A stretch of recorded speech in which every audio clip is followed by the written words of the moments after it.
Welcome back to the Wine and Dime Pod, the podcast where we drink wine and talk hoops. I'm Chris and that's Lydsay, and we have busted open a bottle of Marques de Riscal. It's a verdejo from Spain, and it is not bad. It is not bad. It is in full view of the camera for those who are watching on video. If you're listening at home, just imagine Nice. a white wine. It looks like a white wine. Yeah, it's a nice deep straw color. Yeah. You know, it's tasty. I like verdejo. I don't know. I was like, took a long shot. Finding a white wine that you like has been it's been a nice challenge. So far, so good. I am into it. I wouldn't like, I don't know if I would like jump through a hoop to get it, but I'm enjoying drinking it. It's got a nice freshness to it. I know that's not the most technical tasting or whatever, but it's nice. No, it's important though. I mean, that's why verdejo is becoming really popular. It's becoming, I mean, Spanish wine in general is really growing in popularity out, like especially in North America.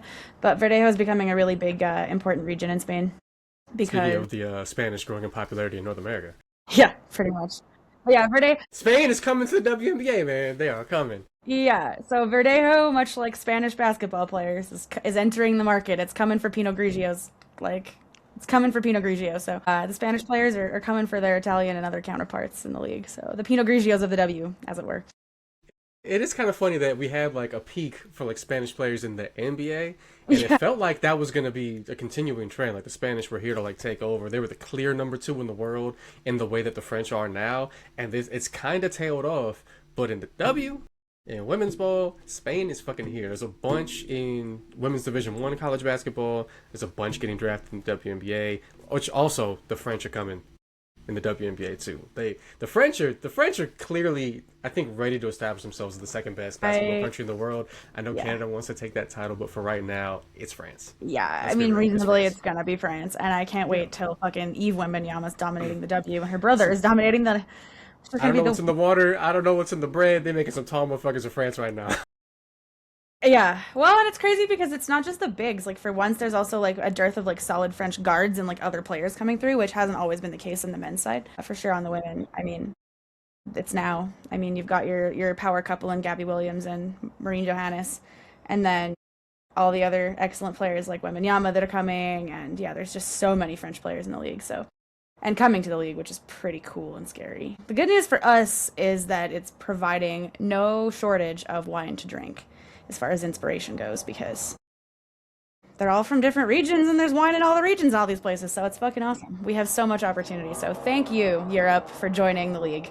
This is making our podcast situation so much better since we don't have access to America. 50% of the podcast doesn't have access to American wine currently. Yeah, I mean, I'm just looking at my team's roster. I think we added, between full contracts and just like training camp contracts, I think we added like 4 French players in one off season. Like, it is, you can go to any locker room in the WNBA and you're going to hear a lot of French, and it can be the second official language. It's going to be a bilingual league soon, man. It's pretty dope. Well, speaking of Spaniards, we do have a Spaniard on the tempo. We've got a Lithuanian, a Latvian. Yeah, I forgot Bosnia. I forgot Nikolina Milic plays for Bosnia, not Serbia. It's a pretty international group of players. Lithuania, Bosnia, Germany, Spain, a couple heavy Aussies. on the Australians, but 3 Aussies if you include the ones they're stashing, you know what I mean? Yeah. And the coach. Right now, disproportionate number of Aussies, but I mean, that's normal. Aussies come to Canada for work all the time, so it just fits right in. Aussies in the WNBA are like peanut butter and jelly, man. Like, anytime my team doesn't have an Aussie, I almost feel anxious. I'm like, the Mercury always have to have a good Aussie to make deep runs, and Sammy Whitcomb is back, and that makes me very happy. Yeah, I mean, I'm pretty stoked we took Christy Wallace in the expansion draft, honestly. I really like her. I think she's going to be a really fun player on the team just as a culture piece. But I guess with that, we should probably recap all of the stuff that's happened since we left, because the WNBA has had an expansion draft, a rookie draft. They signed a CBA, which I guess they had signed it by the time we recorded last time, but we just didn't have time to talk about it. Still don't really, but that's okay. We'll get there. I feel like the CBA being signed so close to the season makes it really hard to like actually unpack the CBA fully, so we'll do that later. But yeah, a lot's happened. A lot of new players have come to changed teams. A lot of new players have been added to the league. The lesbians in Dallas are celebrating. Good for them. Really happy for them. They're the biggest winners of the draft, I think. Love is in the air. Love right is outside the JFK Memorial. On the grassy knoll. Picnics for so many lesbian picnics on the grassy knoll. If there was ever a place to commemorate a little bit of messiness in the workplace. Yeah. Dallas, Texas, right downtown. Dallas, Texas. Yeah, Tons of business parks. I'm sure there's a lot of messiness in those business parks too. So they love a business park in Dallas. They love one. a business park hates to see Dallas coming, but I've never even been to Dallas. Here we are. I just know it has freeways and business parks. That's all I know. I was surprised to learn the JFK spot is just active highway. Like, you can just drive on that. There's an Yeah, X on the road, and you can just go. From the people I know who've been to Dallas and my friends who live in Dallas, they're like, yeah, Dallas is just freeways stacked on top of each other and business parks. Because they have transit, but it's very like it's just a web where it goes from suburb to downtown. It doesn't really do Within the city suburb itself. to suburb. Like it doesn't. It's just like a child's drawing of the sun, and not a full web where you can connect from everywhere to everywhere. You kind of just have to go from your suburb to downtown, suburb to downtown. But It's not like handy. it's not like city transit entirely. It's just kind of It's commuter rail. It's very commuter rather than like it's less functional for social stuff. makes sense. Which sounds like Dallas is a city in general, not functional for social things. Yeah, if you want to go drinking, you still gotta Uber, unfortunately.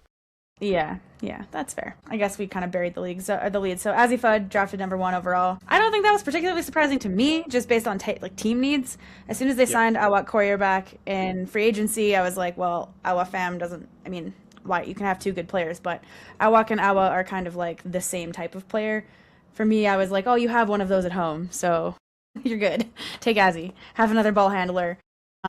They re-signed Enrique, which is fun. Everyone thought that she might go in the expansion draft, but she re-signed. So the Wings are kind of looking fun, and they've taken a bunch of players took a bunch of pay cuts to be there.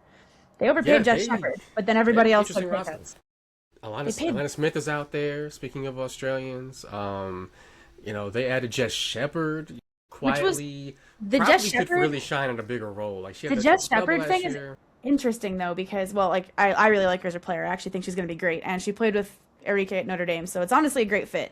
And if you're going to bet on a player to explode, she's the player. But it's kind of wild because she got paid so much more than a bunch of veteran players.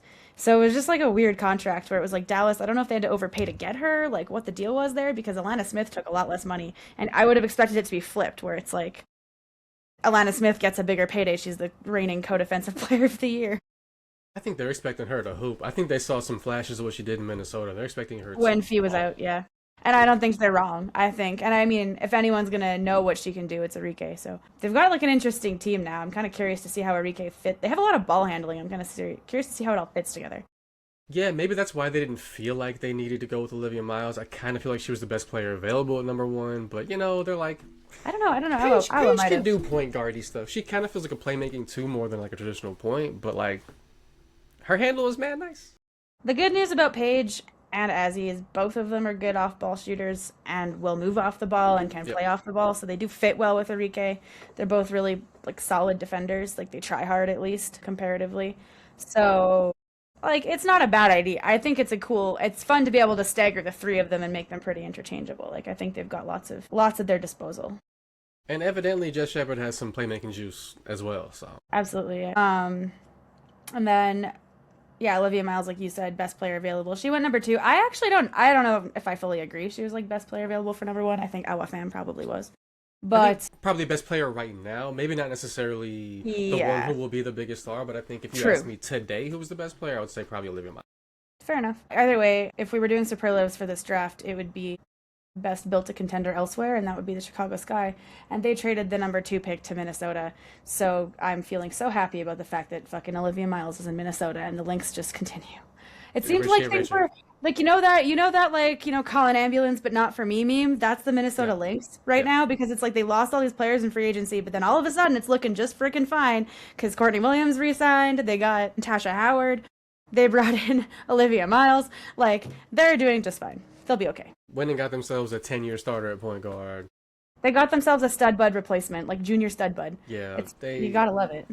They lost players who ultimately they have what it takes to replace. I mean, the Lynx, thorn in my side forever and ever for like a decade and a half, and it pains me to see them get richer. Also, speaking of building contenders elsewhere for the Chicago Sky, the Mystics probably love them. Yeah, they sure do. The Mystics have a really intriguing group of young players. Kind of pissed at the Mystics right now, personally, though. I think they're really close to being a very good team. Absolutely. It might be another year potentially, but they are really close to being very good, and Chicago has played a part in that I'm, transformation. they sure have. I'm genuinely curious though, what's gonna go with, so they've re-signed Shakira Austin, who was already kind of a clone of Kiki Ariafin, and then now they've drafted Hmm. a shitload of centers. So there's definitely like an interesting logjam going on in the front court there. I'm a little disappointed that they went so big in the draft just because I thought Kiki was worth like, I mean, it's always good to double down on good players. It's not like you can't have two, but I just feel like there's a little too much overlap. I'm a little worried about that. But whatever, I think they proved to have good coaching. I think it's a little concerning the just getting rid of their GM like 3 days before the draft after she built a basically contender out of nothing. I mean, they're not a contender, but you know, like just like you said, right? They're that kind of like they're just one or two steps away from being a really good, talented team. So the fact she did that and then got fired really sucks. Kind of hopes someone else picks her up immediately. The Mystics are in a weird spot, but I mean, getting Lauren Betts is like, I mean, you can't let Lauren fall that much further than that. I think you just have to take her and roll with it because worst case, you trade something else and get value for it, right? They're in a good spot. They're kind of reminding me low-key of like the Thunder, where it was like they have all these young players and it's like they just keep being popping, but it's like they're not going to be able to keep all of them eventually. But right now, while you're not really like trying to do anything, you're just trying to figure out what you have. It's not the worst place to be in. You just bet on having talent. The draft is ultimately a dart throw. So, Going third, obviously our fan, we talked about the Seattle Storm seem hell bent on just being the longest, most athletic, like rangiest defense ever. You know, can people shoot? We'll figure it out later. Everyone's just gonna be arms from 3 point line to 3 point line. yeah, because they even brought back Jade Belburn, who's like not a small point guard. Like No, she's she's like a pretty solidly like decently sized player. So it's like the Awa fan pick was interesting for me for Seattle. I liked it. Admittedly, I haven't watched a ton of EuroLeague like most of us, so I feel like Awa is one of those prospects where it's like unless you watch EuroLeague, you don't really know what you've been missing. I think she's really amazing, but it's yeah. It'll be interesting to see how it translates in the W though. It is a different league. But the Storm had a good day. it was a little bit of an exodus from the Storm for a minute. I mean, we saw Glumake leave. We saw Skylar leave. yeah, Skylar left. But you know, they've there was a little bit of a hole at guard. I kind of feel like they went and got Flo J. Johnson in the draft, and as a result of a trade, we all thought that she was going to be A going elsewhere. controversial trade. Yeah, it felt they said that it was decided before the draft, but it was interesting. Some people don't think that Yeah. they got good value for her over in Golden It's State. yeah, there's some conspiracy theories. We'll get there. Um it was not very good value. I think that's pretty objectively true. Passing up the eighth pick for 2 second rounders in the WNBA is a little insane. In a different league, maybe, where like something like the NFL, that kind of trade, that has value, that makes sense. But a league where second rounders don't typically always work out, it's A not lot as of high times of they a don't make the team. yeah, it's just not as Yeah. high of a value pick. Anyway, that aside, I guess. So yeah, we had yeah, Azzy 1, Olivia Miles 2, OFM 3, Lauren Betts 4, and then Mystics, man. my Looking Chicago good. Sky via the Connecticut Sun took Gabriella Jaquez. Henry Hawkins, which I love. I was really happy with that. So I guess I should explain my current state of WNBA fandom because it's really confusing. I chose this guy as my team a long time ago, and I've built that fandom. And it's really weird when you don't live in a place that has a team, so you just kind of build fandom out of nothing. It's weird. But then, of course, now Toronto has a team, and I feel drawn to that team, despite the fact that I have no more connection to Toronto necessarily, other than it's in my own country. It's silly, but it's like the only thing. And yet I still feel really drawn to cheering for them. But I can't just give up this thing that I built either. And I mean, I love this. I've enjoyed watching Chicago Sky basketball. I've also been tortured by it, as one is as a Sky fan. So for now, I'm just gonna cheer for both teams. Go Sports. And you know, if the Sky continue to piss me off, then whatever. Like I'll cheer louder for whoever's pissing me off less. Wait, For we actually gotta take we gotta do for a now. Sky segment here for Yeah, because we need to they talk had a about it. really interesting off season. First, you got players openly talking about how being with the Sky was a little bit miserable. A Kind of little. expected a bit of a mass exodus. They traded Angel Reese, which I don't think anybody saw coming. They also picked up Rakia Jackson in a trade. I wouldn't say nobody, but yeah. I don't think that's what I didn't think that's what they would get in a trade for Angel Reese. I think they would have gotten maybe a better deal. Yes, that I think is fair. To say no one expected them to trade her, that's false because the Chicago Sky do nothing but lose stars. Yeah. They go pick up Rahia Jackson and they draft a player who plays kind of essentially the same position in Marques. But Marques is super interesting. I think if you look at her in the tournament and the national championship game, that's a player who just makes winning plays, rebounds the hell out of the ball for someone her size, kind of does a little bit of everything, turned herself into a pretty good shooter, can defend, can crash the glass, created a lot of second opportunities in the Natty when they just UCLA just rolled over South Carolina. But I imagine she'll have to come off the bench because Yeah, they also and picked up that's DJ okay. Carrington. Yeah, This is a pretty loaded like wing I rotation. I think though that that's fine. I think that's actually probably good. I'm actually like weirdly excited about the Chicago Sky roster. It's just the process that we got to how we got there that I'm like less excited about. It didn't even mention they have Skylar Diggins. Because yeah, there's that. So, I don't know. I have mixed feelings about that one. I like Skylar Diggins. I'm just like apprehensive because they're both messy. Who knows how Yeah, that's gonna go?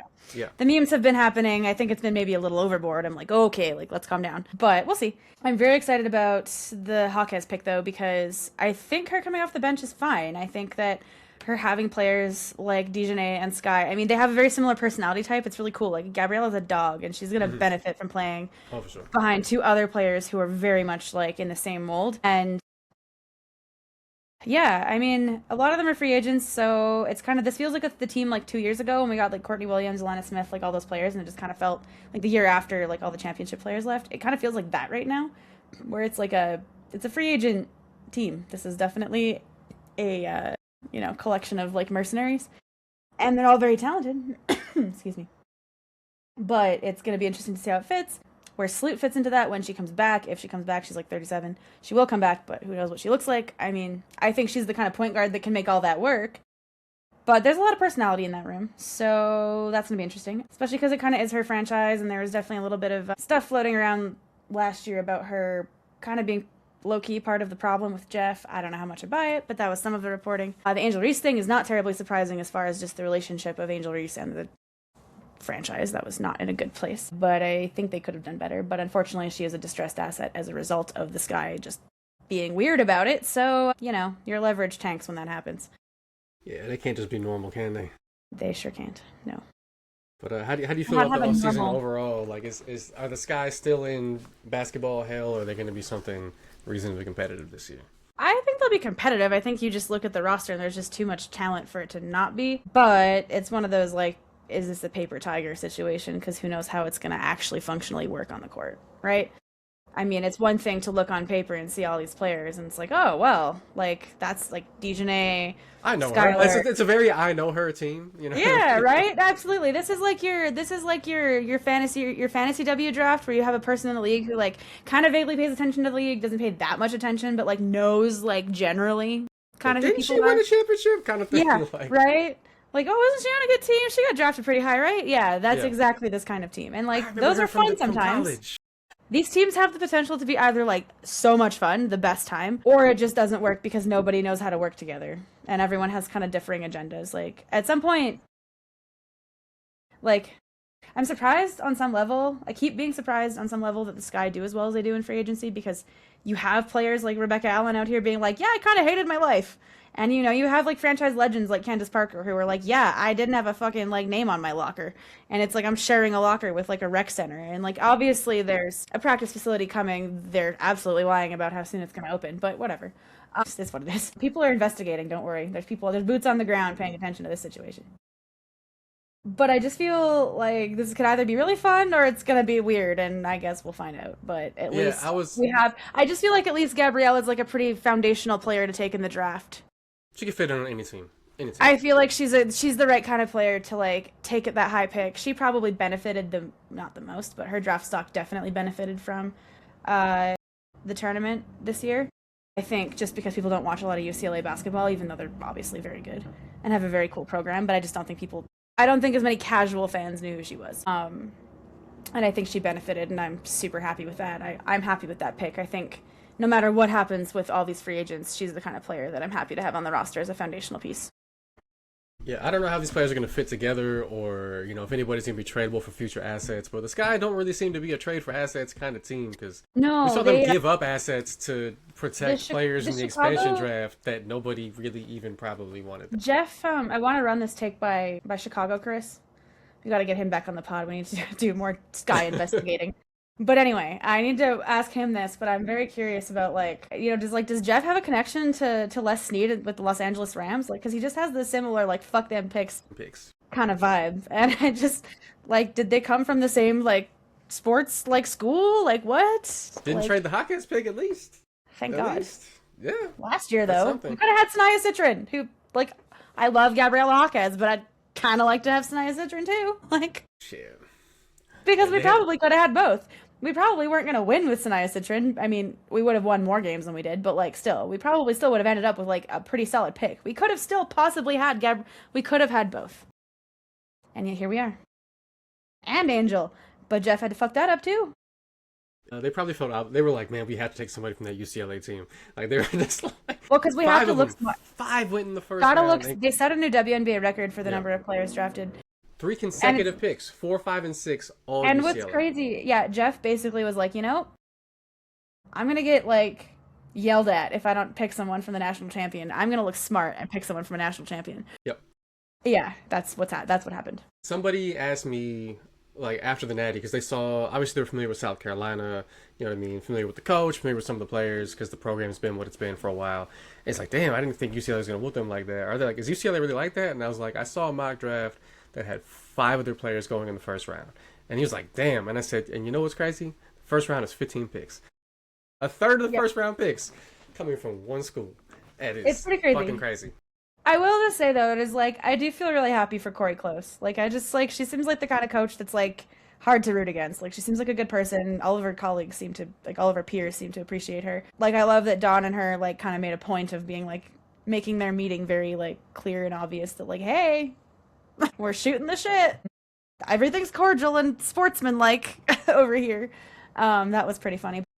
I recently I found out that Michaela Onyenwere, who came off of that UCLA team, she was drafted out of UCLA a couple years ago. I think 4 or 5 years ago now. She was actually a coach on the roster this last year that they won the national championship. And I just for me that really stood out because I was like, man, you must be like a pretty solid coach if you have like your WNBA drafted players who are like, yeah, you know what, I want to come back and coach for you. Like I want to be part of this program still. It's like that says something to me. Or all those seniors that got drafted all came back because they were all draft eligible last year. Yep. And Lauren Betts and Kiki Rice would have gone. Speaking of Kiki Rice, would have gone like in the draft last year too. They would have been drafted and probably decently high draft picks. So the fact they all chose to come back, obviously the money makes a difference. But aside from that, I think that there was like a mission that was Yeah, they wanted to win that shit. was there. They really did, and that's And cool. I'm really happy. They did it with aplomb.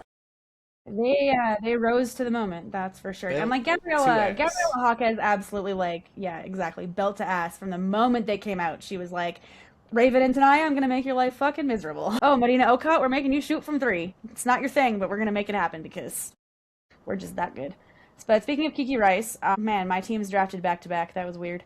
Speaking of my fandom, it's a confusing place. Yeah, in my life. the Tempo made their first ever draft pick. They went and got Kiki Rice from UCLA, a point guard. And this is kind of an interesting situation for the Tempo, and I wrote about this a little bit. But the Tempo, their roster was a bit stronger at the guard position than it was at the forward and center spots coming out of the expansion draft. I mean, they already had Julie Alamond. They had, obviously Marina Mabry, Brittany Sykes at 5'9" is definitely a guard, even though I feel like she can kind of play a position up a little bit because of that physicality.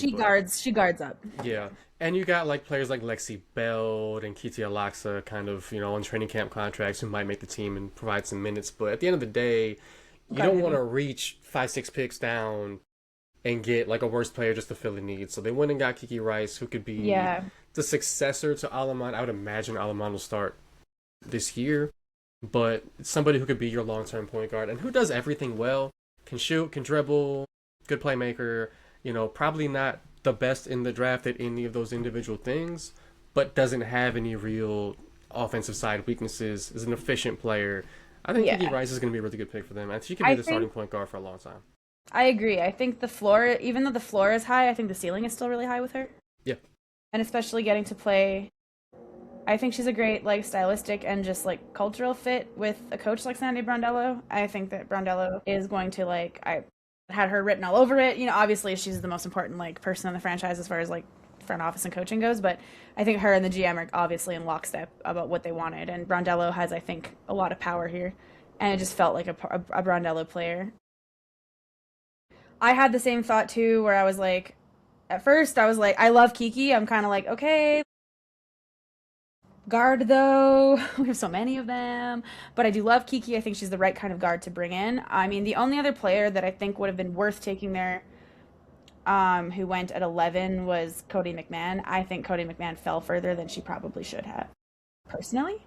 But that's just, there's so many good players in this draft. It was kind of like not really personal that you fell. I think in some cases. I would have been unhappy with a pick. I mean, I need to say this correctly because I wouldn't have been unhappy in the long term, but just short term, I don't think it would have been the right pick to go with someone like Medina Okot. I think she just, if she had fallen to like us in the second round or something, hell yeah. Or if we'd had a late first round pick, maybe. I think she was like an end of the first round. She's just raw and just needs a lot of development. I think she has this, the world's her oyster. Like the ceiling is high, but I think exactly like you said, it wasn't worth reaching on a player like that when you could just take a player that has an extremely high floor already and a high ceiling. I think I would have been really happy with either Cody McMahon or any of the players really who went in the top 7. I would have been very happy with. But if we'd had to reach on a forward or like take a forward, I would have been really happy with Cody McMahon, even over Angela Dugalich, to be honest.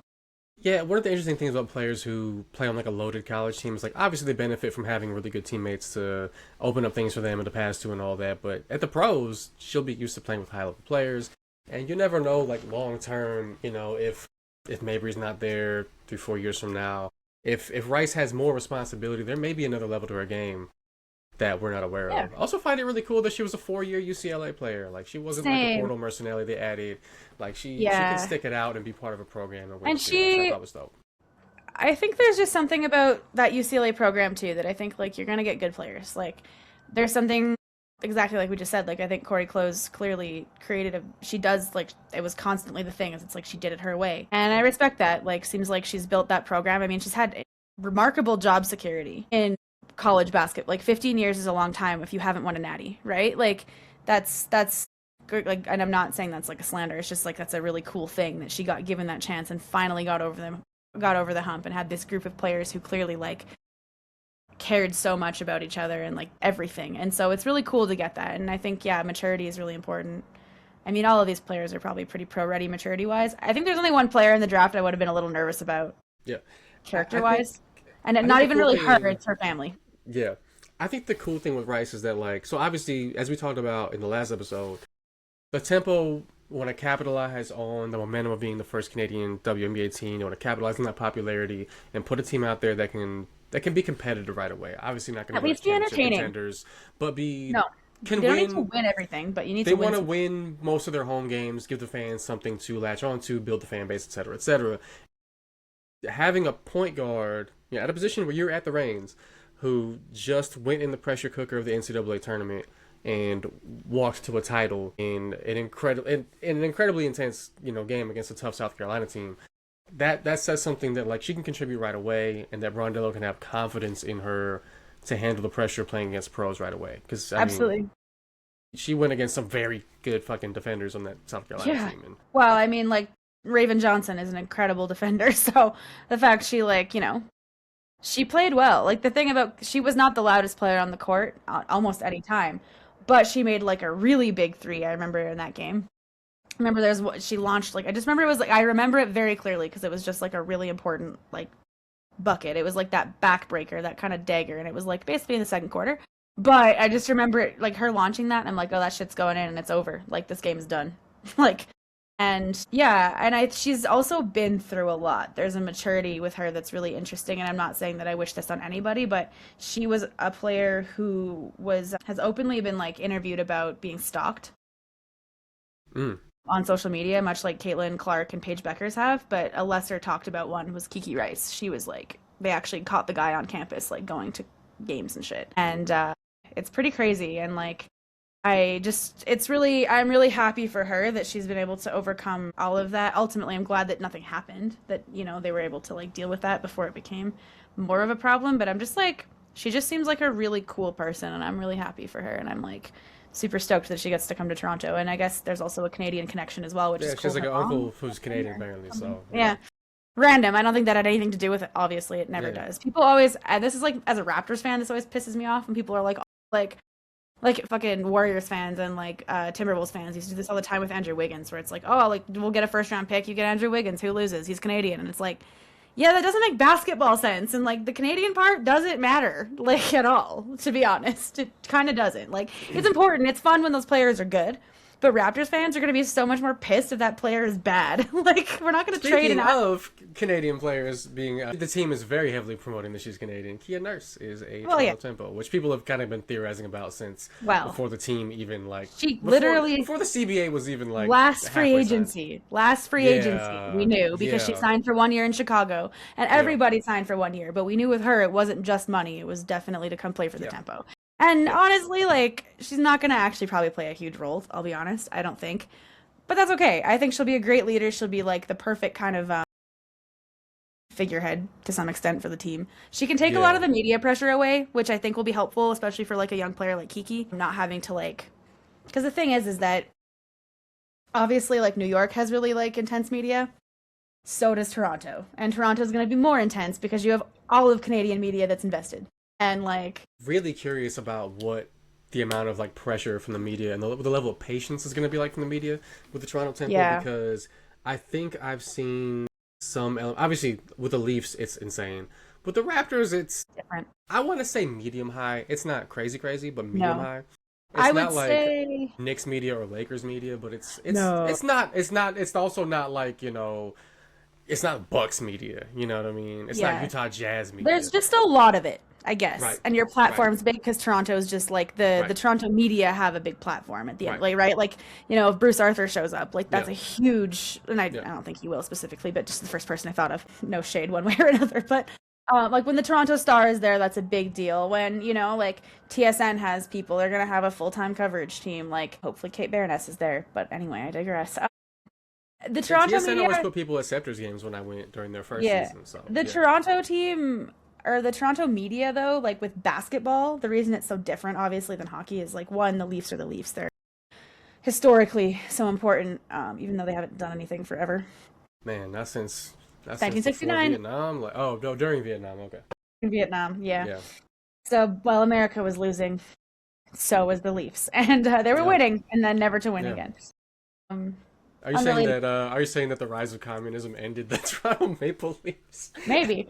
I'm not saying that. I haven't thought too much about it, but I'm not saying it. I don't know. Who knows? Well, I'll ask Comrade Wemby how he feels about it. Yes, please. I would like to talk about that with him, actually. I would love to talk about socialism with Wemby. I would. Me too. That's the dream interview. Genuinely, I'd like to talk about the Communist Manifesto with him. Yeah. But anyways, the Toronto media, I think with basketball, though, is informed by the fact that the Raptors were also an expansion team and went through a very rocky first 30 years, pretty much. For the first, you know, like at least 20 years of the franchise. At least it wasn't the Grizzlies, man. They got him up out of there in like 6 years. Yeah. Some people were hesitant about playing in Toronto. Everybody was hesitant about playing in Vancouver. Yeah. They were like, what do you mean there's no black people out here? You know what I mean? Basically. And I only recently found out why. I had suspicions, but it's what you think. Yeah. It was intentional. Absolutely. Yeah. Yeah. Because I always wondered, why does Seattle have a healthy black population and not Vancouver? They're like the same fucking city. It's because Portland and Vancouver both were pretty fucking racist, and everyone landed in Seattle. Yep. They're like, well, I don't want to leave the Pacific Northwest entirely. Yeah, I love evergreen trees, but they don't love me back. Like, damn. Damn. Pacific Northwest racism is like a very specific kind, too. It's really interesting. It's probably the most couched in good people, like, politeness. But anyway. It's more like it's more done at the legal level than at like the personal level. Mm-hmm. And that's like the northern way to do it. Yeah. We're not going to have straight up like Jim Crow and like, you know, clear like lynchings and shit. But we're going to do it legally. I think they did have some of that in Oregon. Well, they did. Day, though. They had, I'm about to say. I think they had Yeah. some of that. I don't know too much about BC history, so I don't want to say either way. But Oregon, they was definitely on some shit. I actually don't even really know that much either. BC-wise, to be perfectly honest. I know there's a very rich tradition of black cowboys in Calgary. That I do know. John Ware. Anyways, yeah, the tempo situation though, but they also have a pressure to put a competitive team on the court because they're selling tickets for $1,000 a piece.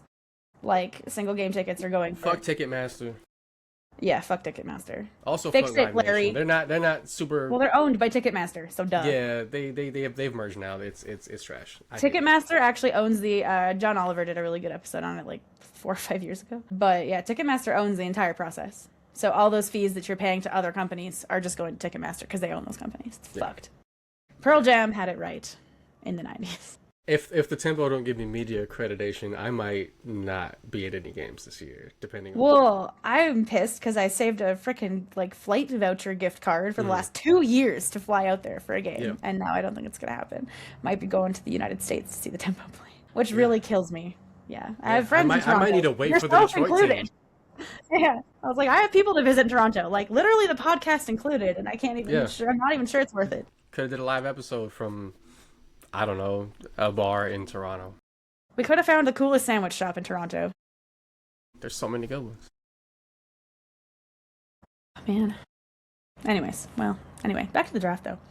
Tempo should have a fun team, honestly. I think they're going to be entertaining at the very least. I love Brittany Sykes. Very jacked we have her. Cannot wait. Slim is one of my favorite players in the WNBA. And Sykes is a dog. Sykes is a dog. Such a dog. Between Sykes and Mabry, that's a lot of intensity, man.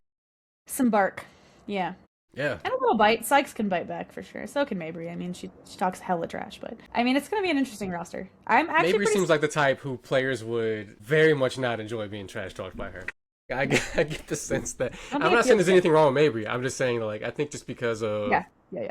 I think just the overall aesthetics of someone who looks like Marina Mabry talking shit to you, people would be like, man, this is not fun. I don't like this. Which I think is probably how people felt about like Larry Bird, and I'm not trying to say she's like Larry Bird as far as like player wise or any like even like not the same level, but just in general, I'm like I can imagine that sucked. Bird was funny, which I think helped. People get over it. I don't know if Mabry's funny.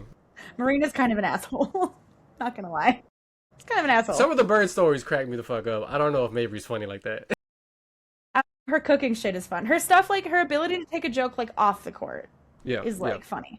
Like, you know, when she got cooked during Unrivaled for her inability to cook and then has now become a chef because her teammates were like, here's some spices, please learn how to use these. Like, that's fun. I appreciate that she like had the levity to do that in her personality. Like she doesn't take herself too seriously. That does seem to be a popular type of women's basketball content now because I've seen the videos of Gianna Neepkins trying to be taught by her UCLA teammates to dance because they're making fun of her for having no rhythm, and I'm just like, oh wow, this is like it's like a little cottage industry popping up of like people teaching their white teammates how to making fun of your white teammates, how to use seasonings, how to dance, etc. I feel like that's probably always been a thing. It's just now we have social media and we're in like the generations of like terminally online people.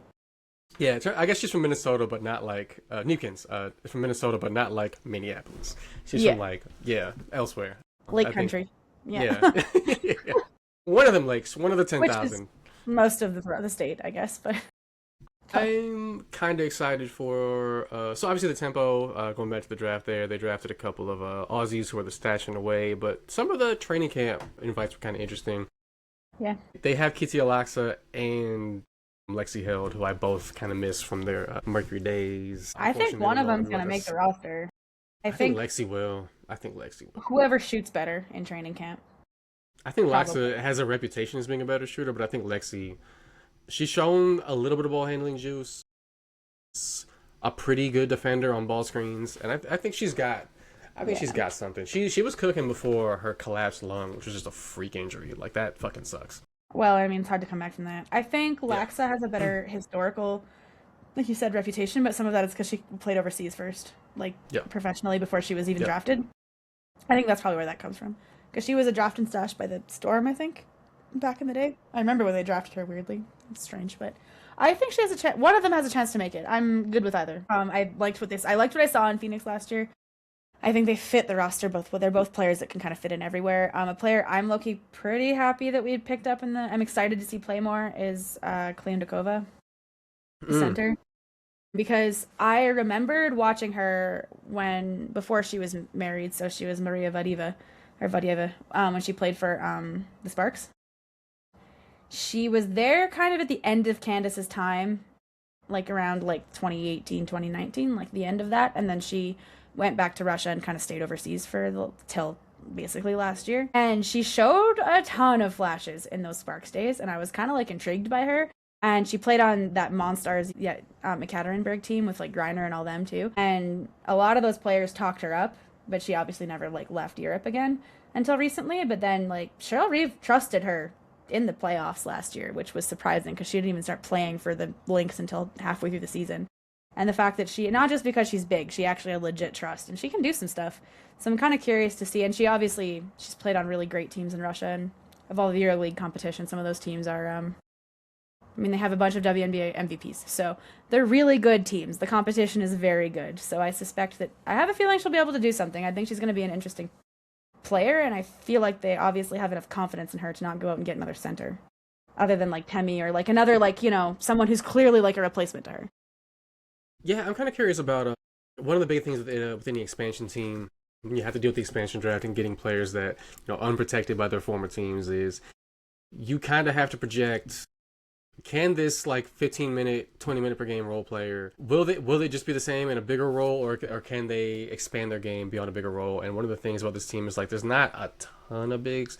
They drafted Tiani Key, who is rookie out of Kentucky, and they also have Nara Sabali, and they have Isabel Harrison, 6'3", and those are kind of the only particularly big players on the team, and none of them necessarily have a track record of like a ton of productivity. Not to say that any of them aren't good players, but like they're going to be in bigger roles than they're used to. Well, we just picked up today too Temi Fegbenle, which I think is going to really help too. She's a great, she'll help with those especially big fast lineups. I'm comfortable with the rotation, though, at center. There's none of those players where I'm like, I'm not sure about them. Nayara, a little because of injury. She just didn't get to play. She's not played for, really most of her career because of injury.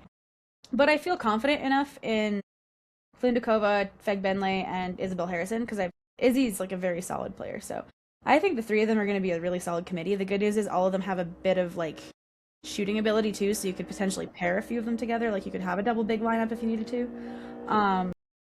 Their bigs are all of the hustle mold rather than. I don't think they're going to get a lot of scoring out of the power forward and center spots.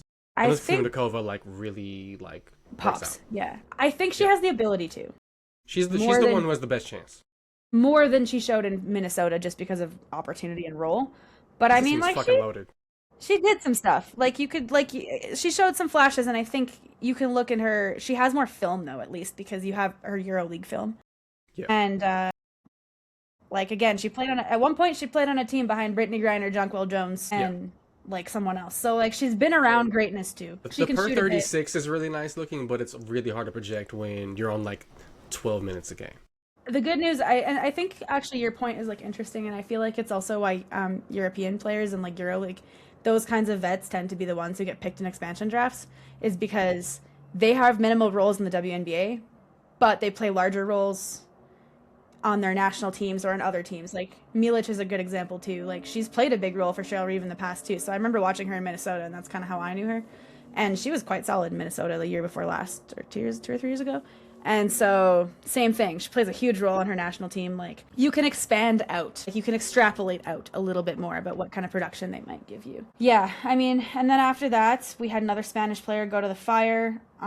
They picked up Iana Martin Carrion. And speaking of, just the concept of, projecting bigger production and bigger roles, as much as the Tempo's, idea was, hey, we're gonna try to, at least be in the vague realm of a winning record in year one. The Fire were kind of hey, we're going to take flyers on high drafted players who haven't panned out yet, and we're going to pick up some good complementary role players from really good teams who maybe could step into a bigger role, Bridget Carlton, really good example of that. Trying to take flyers on players who might be able to expand their game a little bit.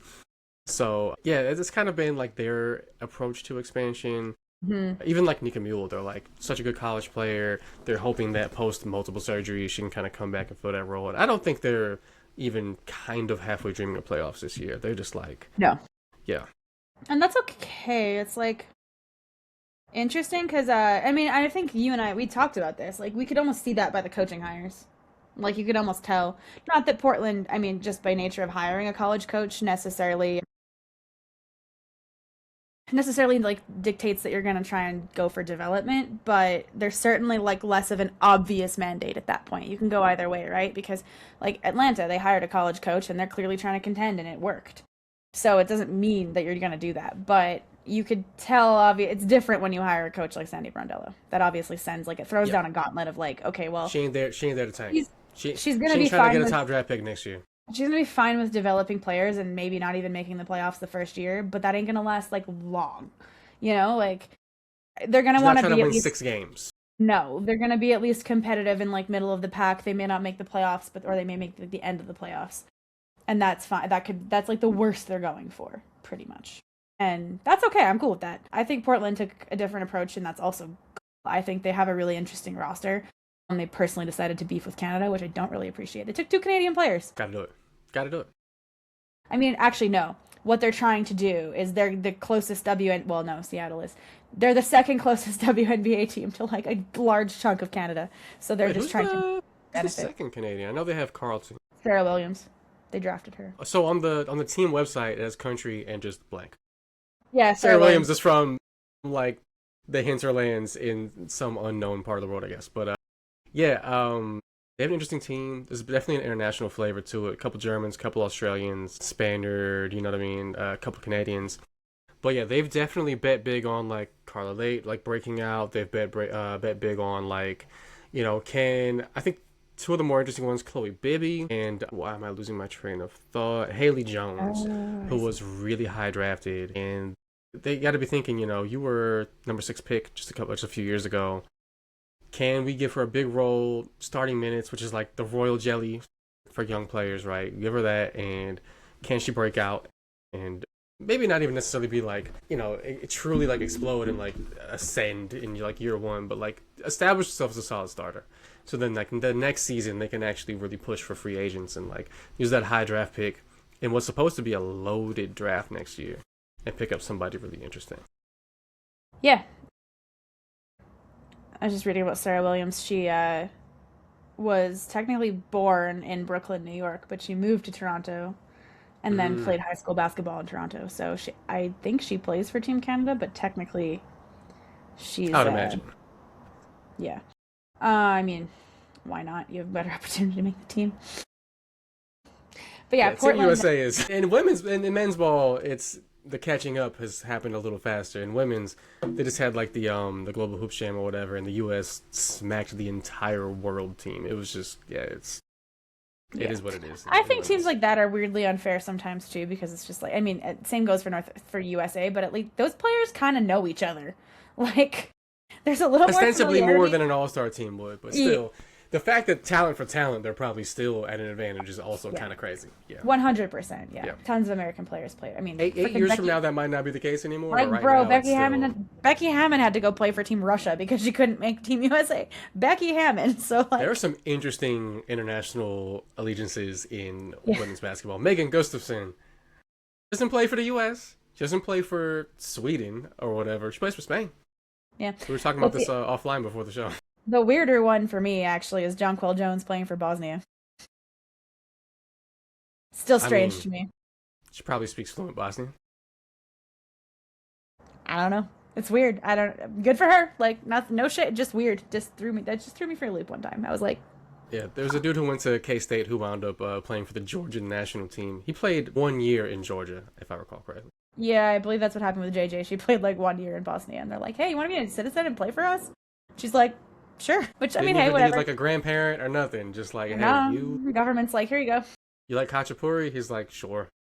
That is the kind of European citizenship I'm after currently, because my familial ties to my actual ancestral lands are not strong enough, apparently, according to the Dutch government, even though I have living relatives there.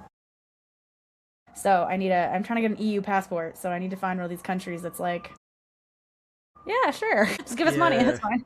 I asked both of my parents if I could get passports of the countries they're from, and both of them gave me my dad was like, I don't know. And my mom was like, I don't even know if I was ever a dual citizen. I'm like, how do you not know such a thing? So I couldn't tell you.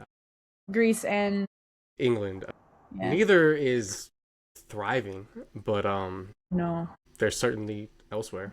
Well, at least in Greece's case, it would have been that sweet, sweet European Union Yeah, passport. at least it's in the fucking EU. Like Yeah, yeah. both of them should be.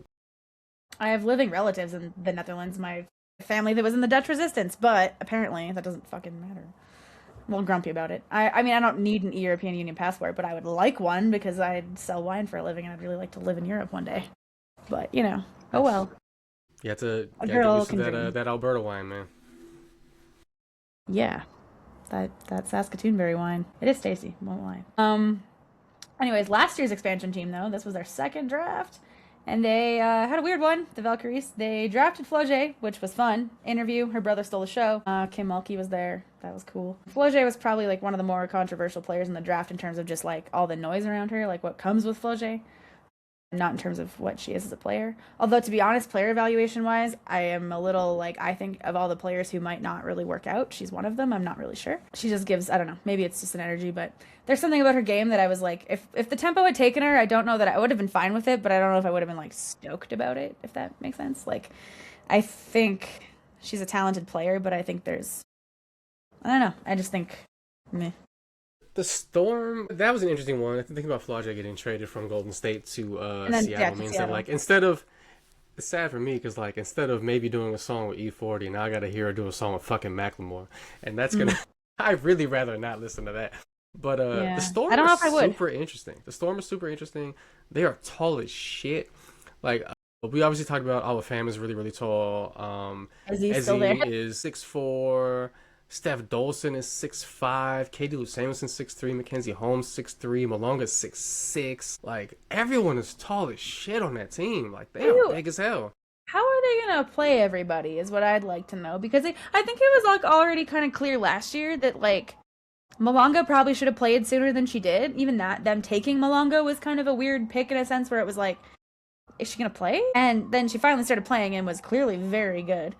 Per minutes probably was the rookie of the year, but didn't get to play enough minutes. And then now they have Awa Fam, and Awa said she's coming over, so it's not like she was like planning to stay in Spain. Like, she's talked about wanting to come to the W this year. How are they going to play all of it? Are they just going to be like that bubble? Remember, like in the bubble, the NBA bubble, when the Nuggets started Bull or Jokic at point guard and had like Bull as their like small forward? Do you remember that game? Or That's vice probably what versa or whatever. Yeah, that was Yeah, interesting. I think the Storm's plan is just we're gonna get every offensive rebound. Like, I don't give a fuck if we make any of these jump shots. Are Somebody's they gonna trying to be grab the it. Houston Rockets? I guess they're gonna. It's gonna be some like 1950s, like the 3-point line hasn't been invented yet. It's gonna be like just all plays with like passing and sets and shit, and the whole team crashes the glass. I don't really know how they're gonna play. Flauja is gonna kind of be. She's gonna have a bigger role on the perimeter than I think maybe. I mean, they have some interesting People thought she guards. Like, They have Lexi I Brown. mean, They have Jade Melbourne. They have Tisha Hyder. Flage's not a shooter that I know of. Not really. They don't have like They don't have a lot of buckets on the perimeter. Is what I'll say. Jade's So, not a shooter. She's a good playmaker. yeah. Zia Cook has some. Zia Cook and Lexi Brown have some like. They've got some like sauce to their game. They do, but these are players who averaged 3.5 and 2.1 points a game last season, respectively. You know what I mean? Like, this is Yeah. Flauja gonna have to score, man. She's gonna have to get some buckets It's unless they sign somebody in free agency soon. like Lexi's a weird one because she's been sick for the last few years. So she's like one where I'm kind of like, I saw Lexi Brown when she was in Chicago before all that happened, and she showed a lot of promise there, I think. Zia Cook, same thing when she was in LA. She was really popping for Kurt. So yeah, and I mean Heideman's just a decent shooter. She'll at least space the floor for you. But yeah, Flauja is gonna need to cook. Somebody Jordan gonna have to shoot.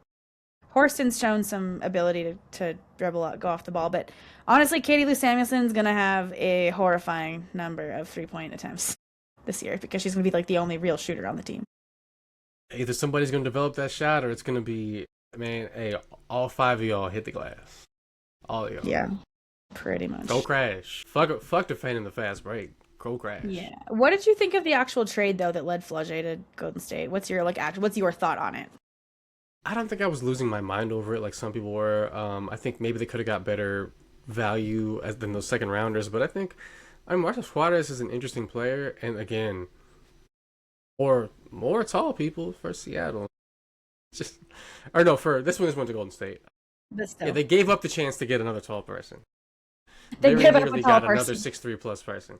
I They give saw up a height and tall. I assumed she was in Seattle. No, that is incorrect. She's in Golden State. Seattle and Washington. They're the only people who drafted centers. Yeah, yeah. Everybody They else took was all like, of where are them. you?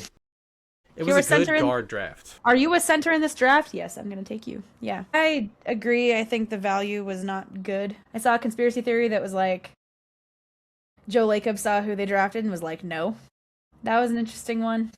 Just calling into question Flage's like not her specifically character, but well, a little bit, but also her mom specifically. All that drama with LSU this year was definitely interesting and loud. And I don't think it tanked her draft stock by any means, but I don't think it helped. I think she was projected to probably go like top 5. And I mean, there's so many good players. Like it's really hard to. It's not really a personal thing that she fell, but I don't think that helped necessarily. There's just like loud prospects like that kind of make it challenging for certain franchises. And I don't know. I don't think that's necessarily fair to Flage, but she's gonna have a lot of opportunity in Seattle. And yeah, Somebody got to good dribble for that her. ball. Yeah, I mean, it works. I don't think like really for the most part there's been any like super like bad picks. Like there's just it's such a deep draft. Dugalich going to Washington was one that maybe surprised me personally the most just because I don't know much about her. I don't as we've talked about ad infinitum, I don't get to watch a lot of college basketball in Canada, and I don't know a lot about UCLA, but I guess there's been a lot of kind of like if she's like an if you know kind of player, like a lot of people have been talking about her. Corey Close, I guess, was really like talking a lot like very highly of her, and then I guess a lot of like other people have been rating her very highly, including like a lot of scouts, and obviously that happened because she got drafted pretty high. She showed out in the final. She played great in that tournament, so her draft stock probably benefited. I'm really surprised though that Raven Johnson fell to 10. I'm really surprised that Tanaya Latson also fell outside the first round. Those were two other guards who, if Toronto had taken them, I would have been like perfectly happy with that. I would have been very happy with a Don Staley guard. But both of the South Carolina guards fell, and I'm kind of wondering if that final game really like hurt their draft stock unfairly. I don't know if it was so much that or if it's just like that shooting is at such Yeah. a premium. I know Raven Johnson shot a good percentage from 3 this last season, but it was on really low volume and there wasn't really a track record of good shooting. And obviously, single digit points per game. It's tough to necessarily judge that because loaded team, other people are scoring. But the previous season 35% from the field, 2 seasons before that 36%. It was kind of like back and forth. Is she shooting above 40 or like really really bad percentage from the field? Like back to back. Like it alternated seasons. She'd have an efficient season and inefficient season, efficient season, inefficient season. Yeah. And so I think maybe there was some doubts about her scoring at the next level. But defensively, obviously a dog. But I think maybe some teams were hesitant to take maybe somebody they viewed as like a role player or situational player that high in the draft. But she still did go 10. And when you have Caitlin Clark as the other guard, she's perfect for the Fever. when you have somebody who is a monster defensively and is like a shaky-ish shooter or shaky-ish scorer, and the other player can score the fucking, shoot from Lather 30 off the ball. feet and can do all the playmaking and ball handling, but maybe is kind of a shaky Allergic defender, to they can defense. kind of, they can kind of balance each other out. I think that's the team I that think made the most sense for her, I think. 100%. I think Raven fits great. Plus, she gets to be reunited with Ilya Boston. And just culturally, it fits. I mean, there's a lot of Gamecocks on that roster. And just in general, there's a lot of Gamecocks in that Fever organization through the last little while. I kind of think, though, that the tournament, I think all the concerns you listed were probably valid, but I think that last game probably just that recency bias, because it was literally like, 2-3 weeks ago? That recency bias, I think, really hurts in the W. Because it was so close. It's not like any other sport where you have so much time between the tournament and the draft. Even the NBA gets like a full month out of it, where it's like, I mean, the NFL draft season is unbelievably long and too long. You have too much time to talk yourself into things and out of things that are stupid. But the fact that it's like so close, I feel like that recency bias really does affect things. And as much as Raven, all those concerns were already there, and then that last game when no one did anything, I don't think it really helped any of those prospects, unfortunately. Yeah, it's not like the NFL draft where the season ends, the first week of Almost like February, and most teams are done playing basically end of December, beginning of January, and then you've got until late April where everybody super overanalyzes and, rationalizes everything for months and months and months. The There's a million NFL, draft, mock drafts. WNBA season starts right fucking after March Madness. the WNBA is like when that person who just like bangs out a final exam or essay, doesn't edit it, just like hands that shit in because you just got to keep moving. The NFL draft is like when you've completed your exam, but then you go over your answers and you have so much, you finish with, it's like you finish your exam like in, way less time than you expected. Then you just have too much time on your hands to start looking at stuff. And you then finish a 3-hour exam in an hour 20, and you're just like, how did I really feel about putting so good example on number 7? My W set 2, the final exam, we had like a while, I think we had like an hour or 2 hours to write this like 50 multiple choice question exam. I did it in 8 minutes. And I panicked because I'm like, I did it in 8 minutes. There's no way that's like I did good. There's no fucking way. Like no, 8 minutes is like an inappropriate amount of time to finish 50 questions. So I ended up stretching it out to like 20 minutes, and then I was like starting to change answers, and I'm like, oh, this seems like a bad idea. And that's what the NFL draft is. It's like you start changing your fucking idea. You start changing your answers, and that's how you get it wrong. But yeah, the W is immediate, and I think that recency bias kind of hurts occasionally.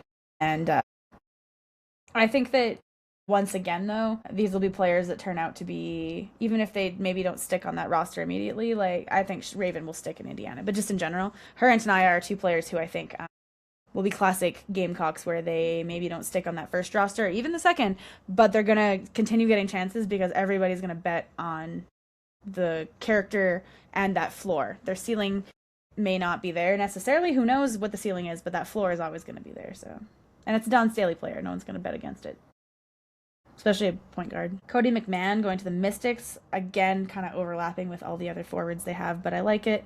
The Sun took a French player. Yeah, the future who's Houston Comics took Nell Angloma and Gianna Neepkins in the first round of the draft. Neepkins can fucking shoot the cover off that ball. I gotta say, I was unfamiliar with her game. 50, 40, 90 basically. Some of the shots she was taking from the games that I saw, these were not wide open. Like she was. These aren't your fade away in somebody's face. Like these are not. This isn't your typical white girl shooter spotting up and getting, this. She's hitting like she's got some footwork. These are not the threes that Josh Hart takes. No. Where like these are wide open. These are shoulder shots, man. Like she's jacking them shits. And like she can. It looks like she can. I think I saw her make a few pull-ups. She can shoot obviously amazingly when she's set, but she's got that like she can relocate. She can like come off movement. She's got some footwork too. Like she can hit those like turnaround jumpers. I was also her and Dugalich both were 2 players where I was like, I was unfamiliar. In junior year at Utah, footwork. She wound up being a 5-year player. Senior year at Utah. I'm going to discount the junior year because only 8 games because of an injury, I assume. Senior year, year 4, I should say, at Utah. 50% from the field, 44.8 from 3, making 6.8 threes a game. And I think that was the Utah team whose coach went to the Sparks. So that team shot like a bajillion threes. Like they scored 19 a game on just stupid splits. Her effective field goal percentage is just in bold on Basketball Reference. Like it's literally just like it's which I think means that she led the league or the country maybe. Like it's absurd shooting. That's crazy. But yeah, actually that's interesting. I bet you she overlapped with that coach who went to LA because that coach, her and Schmesko in Atlanta were 2 teams or 2 like college coaches who kind of got picked because they played like a very modern style of basketball, including like a shitload of threes. Like basically like Joe Mazzulla ball. Like we're just gonna fucking like hoist threes and make most of them in Neepkin's case. Like that's crazy. Yeah, I'm happy for them. I can't say I know much about her defensive ability, but at 5'11", she has good size for a guard in the W, and the 8 is not a better shooter in the draft. Connecticut's not trying to win exactly either necessarily at the moment. Like, hey, and they just got Brittany Griner, so having a shooter like that with Brittany Griner on the inside, I mean, that's not the player you want to double team her. That's whoever's guarding Gianna is not going to be double teaming Britt. Yeah, Connecticut has like an interesting roster. Kind of fun. The Houston Sun, as I'll call them for now. Yeah. I mean, I forgot they traded for Aaliyah Edwards last year. That's really fun. Her and Brittany are going to be really fun together. Excited for Aaliyah to get to like play with a player like Brittany as well, just because Aaliyah is definitely a post scorer as well. So excited for that kind of development. I forgot they picked up the other UCLA. They picked two Yeah, UCLA. Charlize Leger Walker. They got her Leger too. Walker. Kiwi. I did not realize she was from Australia. Also, it's Leger Walker because I'm pretty sure Oh, her name's Jay. French. Damn, you're Yeah, right. I'm pretty sure she's French. Shea Petty French on the Canadian. team. Leah Edwards. I forgot They they had traded for Diamond. Anissa Morrow was really good last year. They picked up Shea Petty. Osanaya Rivers, obviously. I mean, honestly, the Sun have like an interesting roster. I don't think they're going to be like good. But No, you could see, even last year when the roster was like kind of atrocious and you knew they were going to be bad, that team played hard. they But, were like, very watchable at the end of the season. I went yeah. to a Mercury Sun game where they put in work. I'm pretty sure they won the game. They were no pushovers, and I think I they're feel gonna like they've be. got that coaching hire, I think, was like one of those weird ones where no one really knows what to expect because he's a European coach. But obviously that worked out because the fact he had a terrible roster playing that well is a pretty good sign. I was kind of joking last night in the draft, and I made this comment to my partner. I was like, "Yeah, you can tell that he is a European coach because he's going for Euro players. Like he's got like a scouting report probably on players that other people don't have by nature of being. I mean, he's the Belgian national coach, I think, and he coaches overseas still. I'm pretty Belgium sure. plays some nice basketball too. And yeah, so the Sun are an interesting team. I'm excited. I think they're going to have a really fun season to give the Fens in Connecticut and then going into. Also, while we're here, though, we do need to talk about fucking Kathy continuing to pour gasoline on fires. Her crisis management skills are terrible for a consultant who worked for Deloitte. Gas prices are Obviously up, and not. she apparently does not care. She's Obviously still pouring not. gasoline on all the These are fires. these skills are the reason that she couldn't be in. She wasn't McKinley caliber apparently or something because like or McKinsey caliber, sorry, because like what the fuck? Like people were asking her about the Connecticut Sun sale, and she's like basically said that Boston didn't get to have a team because they didn't put in an expansion bid, and it's like, well, neither did Houston. Like, what are we doing? Like, it just, she continues, like, the PR. Oh, and then someone asked her about her future as the commissioner, and she snapped back, basically saying, you wouldn't ask that to a man. And I'm the first person to defend women who get asked unreasonable questions by men because it happens to me all the time. But this was not an unreasonable question. Adam Silver and other male sports commissioners get asked about their frying Adam future Silver. all the goddamn time. Well, Frying him. Roger Goodell literally gets booed, and it is a tradition that the NFL actually embraced in like to a tacky point. But like the fact that like the commissioner gets asked all the time. This is not a sexist thing, Kathy. Like shut up. It was just pissed me off because I was like, there's a lot of moments, so many, too many moments where women have to explain things or get asked questions that would never be asked of their male counterparts. This was not one, and I hate that she pulled that card because it's like you are pouring gasoline on fires instead of trying to like put them out. You should be celebrating the CBA, not doing whatever the fuck you are here. Like, really pissed me off, and I feel really bad for Connecticut Sun fans and just the whole like Northeast, like the New England area, because that's such a big, important group of women's basketball fans, and it just sucks that they have to go out this way. And yeah, anyway. That was just a piece I I had never to say on never thought Kathy. I'd say this, but I hate this for Boston. Yeah, me too. I really do. That's the same. I also never thought I'd say those words. My parents are trying to Or go to agree with those words. a couple Sun games because it's going to be their last season in Connecticut, and they're only 2 hours away from where they are in Rhode Island. So they're going to try to go to a couple games, looking at tickets. But it's tough because there's not going to be a team in the whole fucking area. You'd have to go Philadelphia eventually. 4 hours. You'd have to go 4 hours to New York City, and 4 hours to New York City really means like another 2 hours on top of that, stuck in traffic or whatever. Yeah, getting to the venue. Or getting like a $400 Amtrak that goes 10 miles an hour. Yeah, pretty much. So tough I mean, for the Northeast corridor losing their women's basketball team. I'm like, do you share this fear that I have that the W is repeating its history where it's like, we're going to go purely for NBA ownership, we're going to expand really freaking quickly, and then this might fall. I don't know, I'm like nervous. I think the state of women's basketball is in a much better place, so all of these teams are going to be so much more sustainable. But a part of me is worried with an owner like, for instance, Tom Gores in Detroit, because he's the one who also sold off the Shock rights. A lot of the rights, like all that stuff. And then now that women's basketball is popular, he wants them back.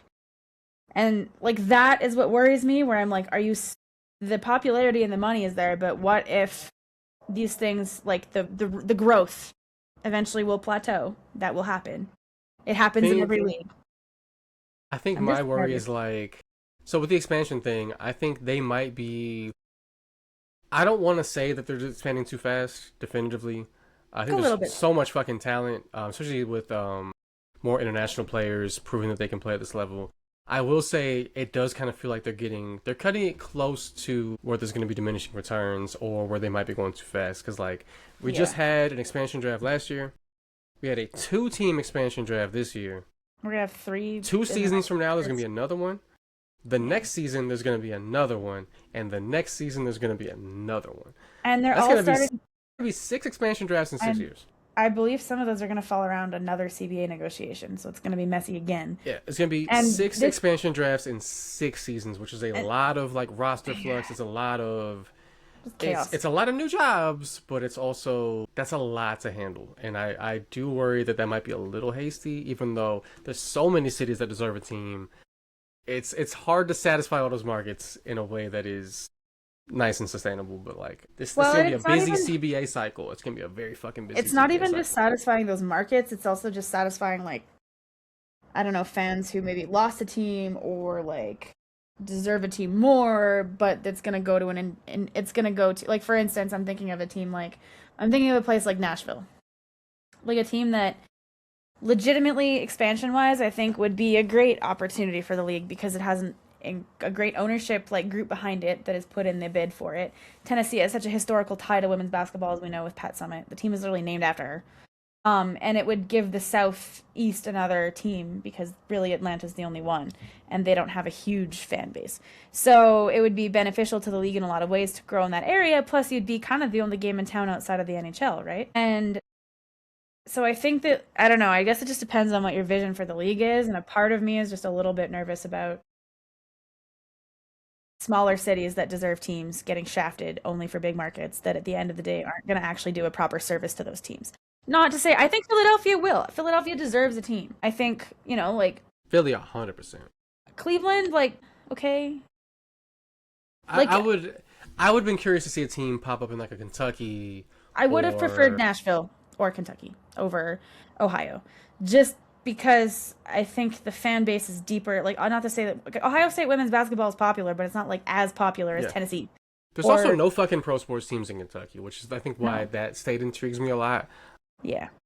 I think there's a few places where I'm just like, man, that would have been cool. Even Kansas City, because there's no NBA team there. And they've had an arena that's been waiting for a team for like 15 years.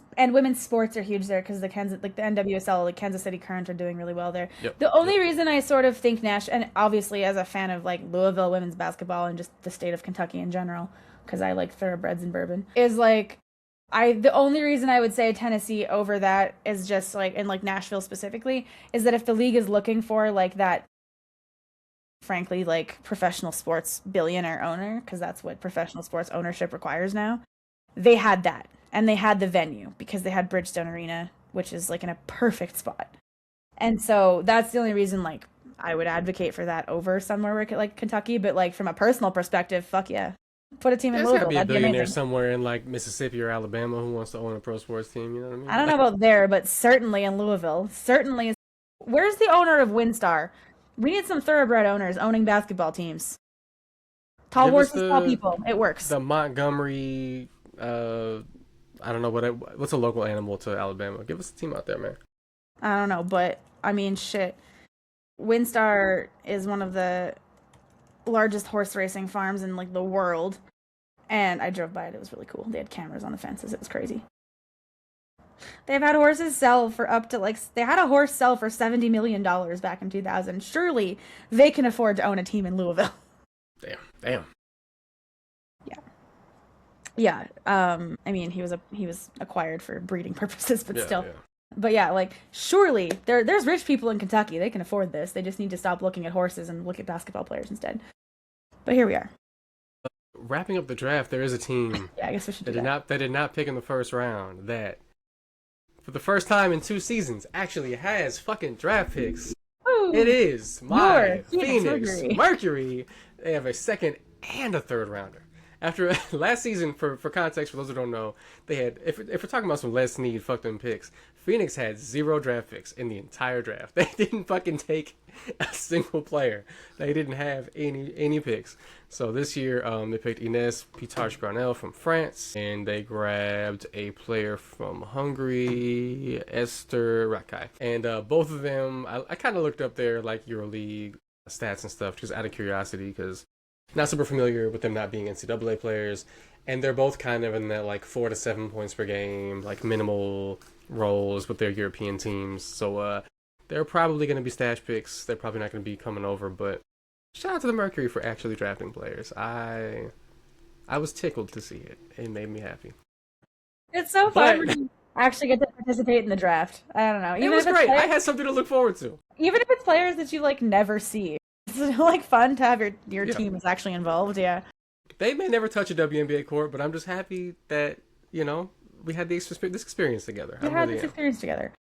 But more intriguingly, they signed a few people to training camp contracts and otherwise that from Europe that could be intriguing pieces. Noemi Rochant from France, Valerian Ayayi, who they list her as country Serbia, but I am quite certain she is French, who Probably has played with Alyssa Thomas before, which is very interesting, and they can both shoot it a little bit. They got some skill. Jovana Nogic from Serbia. They have been leaning in on trying to find like interesting undervalued players from Europe. They got Chiara Linskens from Belgium, who's forward, gives them a little bit of size. They are kind of leaning in on what they did last year, where they got Monika Kolmakani, they got Katia Laksa, and Lexi Help was playing abroad. She's from the U.S., but she was playing abroad.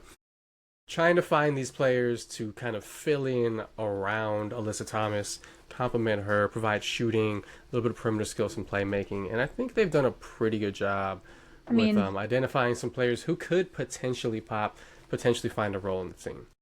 Yeah, I mean, I think that the whole plane is built out of Alyssa Thomas, and at one point she was the only player on the roster, so literally the whole plane was built out of Alyssa Thomas. But now I'm quite certain she can fly a plane. Like I just feel it. I feel it deep down. You could tell me she does, and I'd be like, that tracks. Yeah. I assume she would just do it by flapping her arms. Like she does everything. But her shoulders are broken. They would be the worst wings. Terrible wings. No, I think the Phoenix Mercury are interesting. What are your like genuine thoughts on Satu leaving? How do you feel about it? Because we've talked offline like a little bit, but like I mean, The Mercury are in an interesting place because they've kind of gotten the band back together, minus Held and Laksa, other than Sabali, right? They brought back Akol Makani. They brought back Kalia Copper, which makes me extremely happy. They brought that back was one that looked dicey for a minute. That was weirdly dicey. It really did. I think she took that visit to New York based on like, this is just sleuthing based on her social media activity where she posted like a blurry highway photo of a New York sign. And she has a history in New York. To be clear, I think they went with Sabali instead of her, and that may have made her decision for her for coming back to Phoenix. That's I think her other on the Liberty end, they probably went with Sabali because Sabrina was like, give me my former college teammate. Because this free agency was the reuniting of college teammates in lots of cases. So she is also younger than Copper, which I think agreed also helps. And Copper kind of plays the same position as Sabrina. When Sabrina's in off-ball mode. If Cloud comes back, then Sabrina is a 2. If she doesn't, then functionally, I mean, shit. If Tasha Cloud somehow ends up in Toronto, then I'm gonna need to be restrained. It'd be a million guards on that team, but it wouldn't shock me. The Mercury kind of got the band back together. AT's back. Kat Westbeld is back. Kiana Williams even is back. Sandy Whitcomb is back. They really kind of got the core of last year's team together, and they're trying to supplement them with, European players who can maybe step in, have some experience, play a role. I'm curious if any of the available free agents right now might find their way to Phoenix.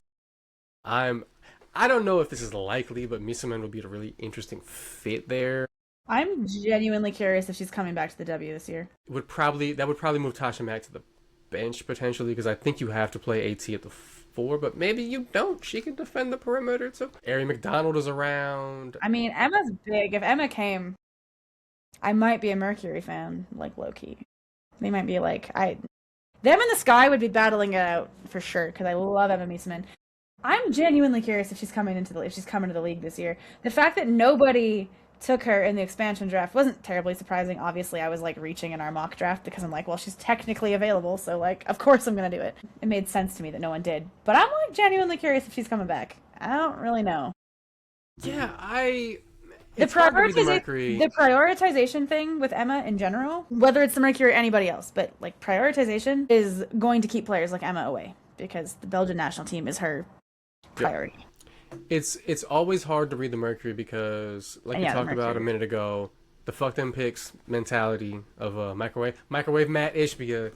They might trade the next 3 first-round picks they own soon. Yeah. If they only brought back, as far as like the high price players go, they only brought back Ka and AT. So there's cap space. Did AT sign a new contract, or she was rostered already? She was signed like 3 years. 3 years. Yeah. Yeah, Okay. she signed a 3-year deal. I think I want to say in the realm of 1.2 million a year or something like that. But okay, so she did 3-year. resign. I couldn't remember if she was actually a free agent or if she'd signed like a long-term deal when she came to the Mercury. It was like everyone else. Everyone wanted the new CBA bag, so which makes sense. I mean, I don't blame her at all. She was the player of all of them though that I felt like was gonna stay there, and especially now that Bonner's back. And now the Bonner's there, like she's not gonna leave. And she's the player I feel like too that they actually chased the hardest in free agency versus Satu. Like Satu felt like they traded for her because they had AT, and Satu would have played in Phoenix and would have been happy to play there. Yeah. But not so much. I think Satu was brought in to complement AT. As much as Satu was a young-ish all-star player, I do feel like she was kind of brought in to complement AT rather than the other way around. Like I think AT 100%. still, AT even was though the she'll be target. like 37 when this contract ends, I think she's still kind of fundamentally like the foundation of the team. She's the top. The plane is built out of Alyssa Thomas. Yeah, and I think this season we'll probably see the return of Kalia Copper, 20-point per game scorer. Agreed. Because without Satu. splitting shots with Satu, she is unquestionably the bucket getter on this team. Not that AT can't score 15, 16 per game. Copper is the one who can go get you a bucket, and she will have chances to get some fucking buckets this year. 100%. Her 3-point shooting is improved too, so she gonna be shooting. She's gonna be shooting this year. She sure is. I guess we should, I don't know, any other thoughts on the draft real quick? I don't have any really for the most part, other than I find it interesting. I mean, Connecticut took the Sparks got Tanaya Latson, which I think is really fun. The Sky took a Canadian, Latasha Lattimore. I forgot that she was Canadian. Low-key, I think she's related to... Yeah, the Sparks came under a little bit of fire for some of their moves. They kind of feel like they're not building the right way or whatever. Latson's kind of interesting because she's kind of...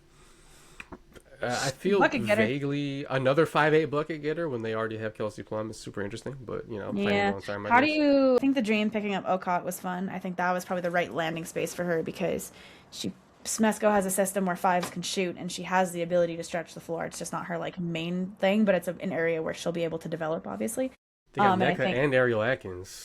And she doesn't need to be a starter because I don't think she was really ready to be a starter anyways. Because she was trying to go back to college. They had appealed for her to get more eligibility, so she wasn't really intending to even really be in the draft. I'm guessing kind of bench microwave for Latson for rookie season. Oh, for the Sparks, yeah. And then I think Medina Okot is going to be same thing for the Dream, where she's just like that great off the bench. Perfect. Because the thing about the Dream is they didn't really need to take anybody at 10 or 13, who was going to like help them win right now. But at the same time, they need a player who's not going to be like a complete development case. And Okot's like perfectly in that like middle where she, I think, can contribute off the bench and she's going to like get minutes for sure. I think she's too talented not to, but she doesn't need to be the starter because they have Brianna Jones. They have other players who are going to fill those voids. And the Sparks quietly have a lot of scoring. Like NECA 18 a game last year, Hamby 18 a game last year, Atkins was double digit, Plum was almost 20. What did you make? Was in double digits. They gonna score. What'd you make of their decision to get rid of Rickea Jackson in the first place? Because I'm still fighting with that one. I'm a little confused. I was surprised. I feel like the team must be trying to return to contention quicker than maybe anyone feels. Anyone had previously felt. The reason they weren't.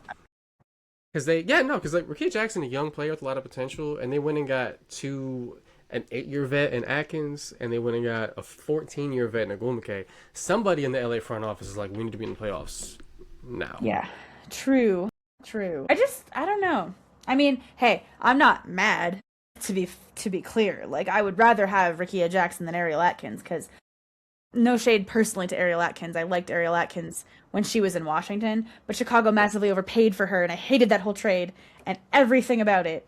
And Ariel did not play well in Chicago, so that made it worse. So I'm happy that we got like an incredible. I mean, at the end of the day, like we got fleeced getting Ariel Atkins, and we kind of fleeced the Sparks, in my opinion, because I think Rickea Jackson's like a more valuable player in terms of potential. Ariel Atkins kind of is who she is now, And she's not, she's another one of those players who has a bit more of a reputation than actual, like, a bit more on paper than in practice, if that, yeah. She's had some good runs, but when she's on a good team, like that championship Mystics team, incredible player. But when she's the reason that the team's trying to win, I don't think that she's the kind of player for that. And that's just by nature of being a shooting guard also. It's kind of hard. I think as a kind of a final team, like for the Dream, the addition of Angel Reese really intrigues me. Obviously, Smesco kind of has a reputation of being like, I want to play 5-out basketball. Reese is such an interesting player, though. Like a really like prodigious rebounder, a burgeoning playmaker. I wasn't trying to use nothing but SAT words to describe Angel Reese, but no. But I have a legitimate question on that. The prodigious rebounding thing. Do you think it's actually prodigious rebounding, or are you? 100%. Yeah, I think so too. I'm definitely not. I'm definitely not one of those people who thinks that she gets a lot of rebounds because she misses a lot of shots. I don't think that. I'm not in the me-bounds camp. No. Like, I don't think that hurts, but I don't think that's the reason she's good at it. I think she's legitimately a good rebounder. Because, I mean, if you look back at her college days when she was in Maryland and then when she went to LSU, she was a great rebounder then. And it wasn't because she was just missing at the rim. So, yeah, the me-bounds thing, I don't buy into that either. Actually, you know what? She can just feel the ball coming off the rim. She's kind of her brother can, too. Yeah, Julian Reese. Also a phenomenal offensive rebounder. I'm actually and not just at the G League level, at the NBA level. I'm low-key pissed the Raptors let him slip through their fingers, but at the same time, like, everyone on the team is already 6'9". It was hard to keep him, so fair enough. But I mean, I enjoyed watching him play though. He can fucking board. But like, I'm happy for him. I like rooting for him in the league. Mm-hmm.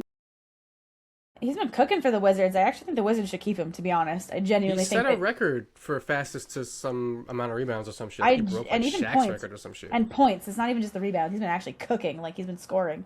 I genuinely think the Wizards should keep him around because what else do you have? I mean, the Wizards, anything that happens positively, they should try to recycle. I don't disagree. Thankfully, we are not going to be subjected to more Wizards basketball. Do you have any final thoughts on the draft or the W before we pivot quickly to the NBA playoffs? Because we should do that. Final thought, go Marques. But also, second final thought, Tempo, let me fucking cover you, please. Also, continually intrigued by the Atlanta Dream. They're just such a fascinating franchise. I don't think they're the best team in the league, but I am endlessly intrigued by them. I think they have such an interesting collection of players. Yeah, do you think... okay, so we had talked about doing, team that improved most or team that lost the most, but I don't really have an answer. So I'm going to ask you this final question on the Dream. Do you think they're better or worse than last year? Like, do you think... Because last year they won a shitload of games, and then they kind of flamed out in the playoffs, which wasn't super surprising because they're a very young team. But do you think they're better or worse? Do you think they're actually going to make more of a...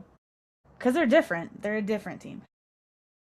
I think there's a few interesting things that pop up for me. What can Maite Cazorla provide for them? What can Tahina Pau provide? Obviously, a sharpshooter. Yeah. Can she give them a little bit more playmaking and ball handling? And then, how is Angel Reese, Brianna Jones front court gonna work? I mean, they might rebound fucking everything. They might lead the league in offensive boards by a significant margin. Because as good as Brittany Griner was at scoring in the interior and as efficient as she is from scoring from 15 feet in, weirdly not a great rebounder. Switching Griner for Reese and then having the strength and physicality of Brianna Jones, any team that has even one skinny person on the roster, I'm sorry, your boxing out experience is going to be really unfortunate and unpleasant. It's just not going to be fun. I would not want to play against the Atlanta Dream, especially in a playoff series. I hope you have an ice bath at home. I hope you have a cryogenic chamber. I hope you have a personal massage person. It's not going to be a good time. No, you're going to have a bad time. Yeah, I think I would agree with that.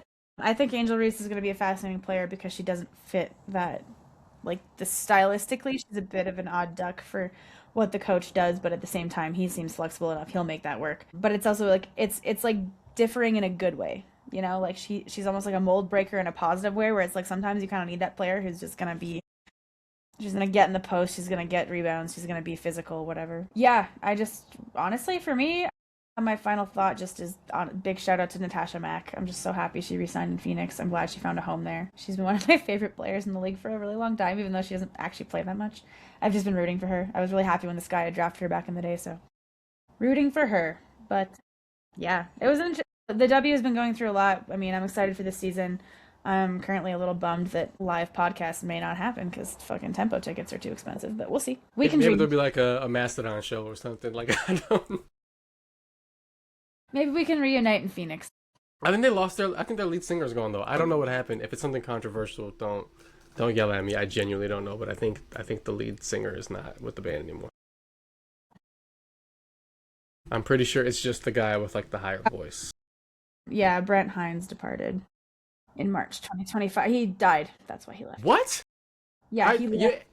He When left last time in I saw an article about it, it said since his departure. I didn't think they uh-huh. meant like So from he left in March of the world. 2025 and then died in August of 2025.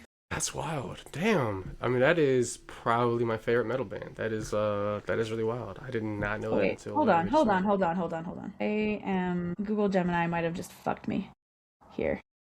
Wikipedia says that he passed.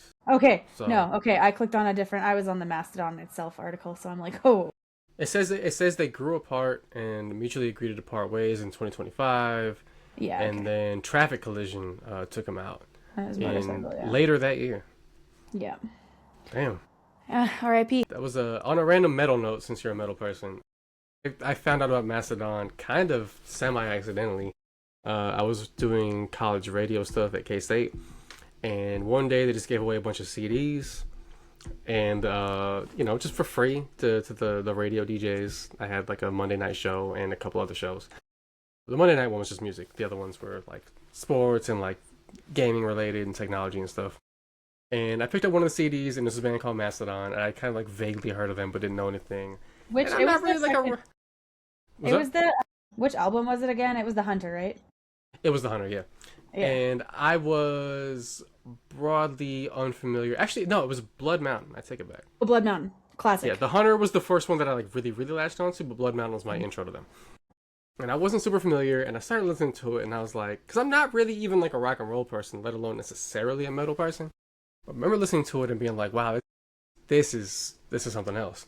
Because like it felt like high fantasy, like Yeah. in music form. And I'm not even a high fantasy person, but it felt like there was a degree of like world building with the song titles and the lyrics where I was just like, this is really fucking cool. And I got into the band from there. I really started fucking with them. If the fantasy lore in metal is what you're interested in, let me introduce you to Dragon Force and power metal. I have heard Dragon Force before, I actually. mean, you've I played have Guitar heard of Hero, them. so I'm sure you have. But I think I know them. It might be from Guitar Hero. It might be from Brutal Legend. I'm not super sure, but it's from one of Brutal those. Legend, classic game, by the way. Incredible. Weird Jack Black. mechanics, but Jack Black in that game. Players, man. Metal Yeah. video game. It was what Yeah. I was so into that. Fucking Laser Panthers. one of my weirdest. This is not Jack Black, but similar vein. One of my like biggest metal regrets is that I was supposed to see Def Clock and then they canceled the tour, and I'm so mad because, anyways, Metalocalypse was the best. They're from But Metalocalypse, the Cartoon Network show. That's good shit. yeah. Death Clock actually toured with Lamb of God, and I was supposed to go to that show, and then they canceled the Damn. tour, and I was like, Damn. oh. Mastodon came to Toronto across the street from me before Brett Hines left the band, and I was comically, cartoonishly broke. So Yeah. I did not go. It would have been my first metal show ever. I'm not gonna And lie, I did not if go. we'd known each other, I literally would have Venmo'd you the music.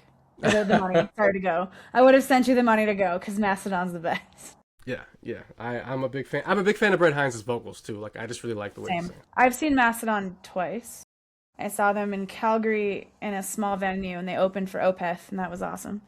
And it was super It's funny. fun. Maybe 2 weeks ago, one of their songs came on in shuffle in the car, Opeth? and no, for Mastodon. Oh, Mastodon. And I was just like, I remember hearing like 2 or 3 lines. It was a song that I heard a bunch of times before. But I remember listening to 2 or 3 lines, and I was like, does he have a bit of an accent? Like, is he sounds like he's Southern. Like their music doesn't necessarily sound No. like it's country inflected or anything like that, right? But I was like, the way he said those 3 or 4 words, he sounds Southern. I looked him up and like, oh, they're from Atlanta. And I did not know that. Like, shout out to Atlanta. One of my Toronto friends is in Atlanta right now. Fucking love that city. And somehow we've tied from the Atlanta dream To Atlanta Mastodon, Metal. and we've come full circle back to the city of Atlanta. So shout out Well, to I can't wait till eventually Georgia, we can man. eventually we can do a New Orleans Pelicans something, and I can talk about all the New Orleans metal that I love, because Goat Whore is the best. I almost did the longest Georgia segue ever. I was like, my girlfriend went to school in Savannah. Like, you know what I mean? Well, hey, we got there through metal, and for me, My parents lived in Northwest Atlanta for a while. and Like, I almost did all that. on a personal level, I love that we connected Atlanta. We connected the Atlanta dream to metal because basketball and metal are my two, and wine now are Yeah, my they three don't main passions. intersect as often as you would. I don't know how No, often you would think they would intersect. very They don't intersect not that not a often. So I'm lot. glad we made that connection. Yep. Not super often. Mastodon's great. The second time I saw them, though, I saw them. They headlined Tuska Open Air in Helsinki, Finland, and they were the Sunday headliner. And honestly, not good. Just because they're not built for that kind of. Actually, I've seen them 3 times. The second time, I also saw them as an open air band, and they're not built for open air stages.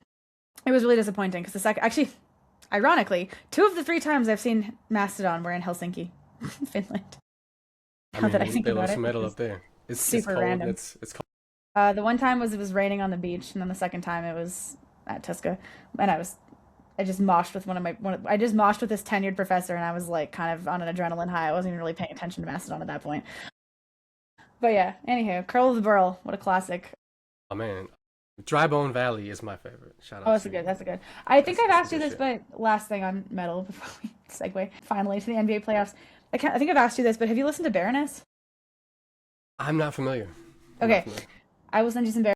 They are spiritually and aesthetically the most connected to Mastodon. I believe they may have an actual overlap, but the album art is also created by the same person. Do they have any songs about women's basketball? No, It's fucked up. I know. Do better, Baroness. Just kidding. I'm waiting for. Oh my god, who just made that? I'm I actually need not Angel even. McCautry to make it a metal song. Lord, no, no, no. We don't need I that. didn't. I didn't know she was in the music. Oh my gosh, no. Baroness, You know, Baroness from Savannah, Georgia. Apparently, yeah, according to that was Wikipedia. that was the other connection. No, no, no. The collabs that we need. I need Flauget to get in the studio with fucking Body Count, and that's the metal collab we need.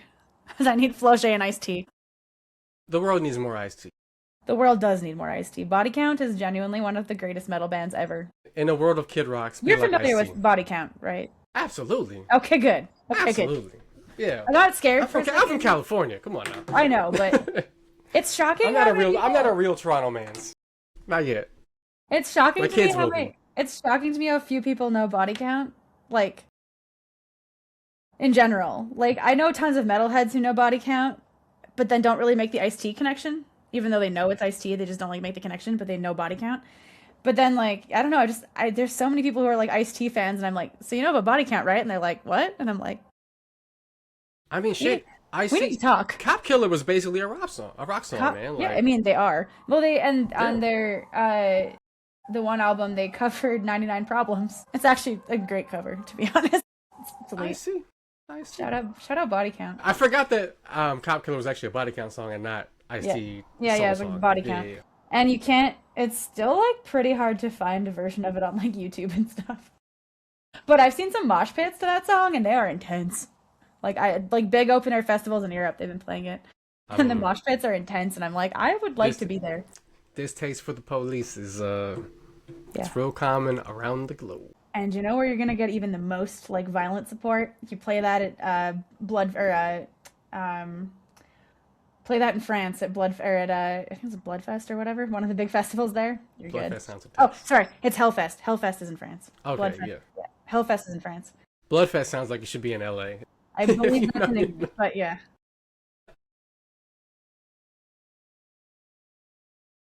Anyways, NBA Bloodfest, playoffs. headlined by YG. All right, so Sorry, NBA Bloodstock is in the UK. Bloodstock. That is wild. Bloodstock is game whatever is it Bloodstock will be if the Hornets and Pistons get to play each other in the first round of the NBA playoffs. That will be Bloodstock NBA edition. NBA, real quick, playoffs. So as we're recording, it's Tuesday night. A little bit of play-in basketball is happening. Miami is up 6 on Charlotte with less than 2 minutes left. We'll probably know the score of that before we're done with the episode. But play-in's happening. The Blazers and Suns are playing the 7-8 matchup in about 10 minutes. So we're not going to focus too much on potential play-in matchups, right? Unless Phoenix wins tonight or like the Magic Sixers shakes out a certain way. We only really know 4 first-round playoff series definitively as of this exact moment. Yeah. We know for sure we're getting New York versus Atlanta.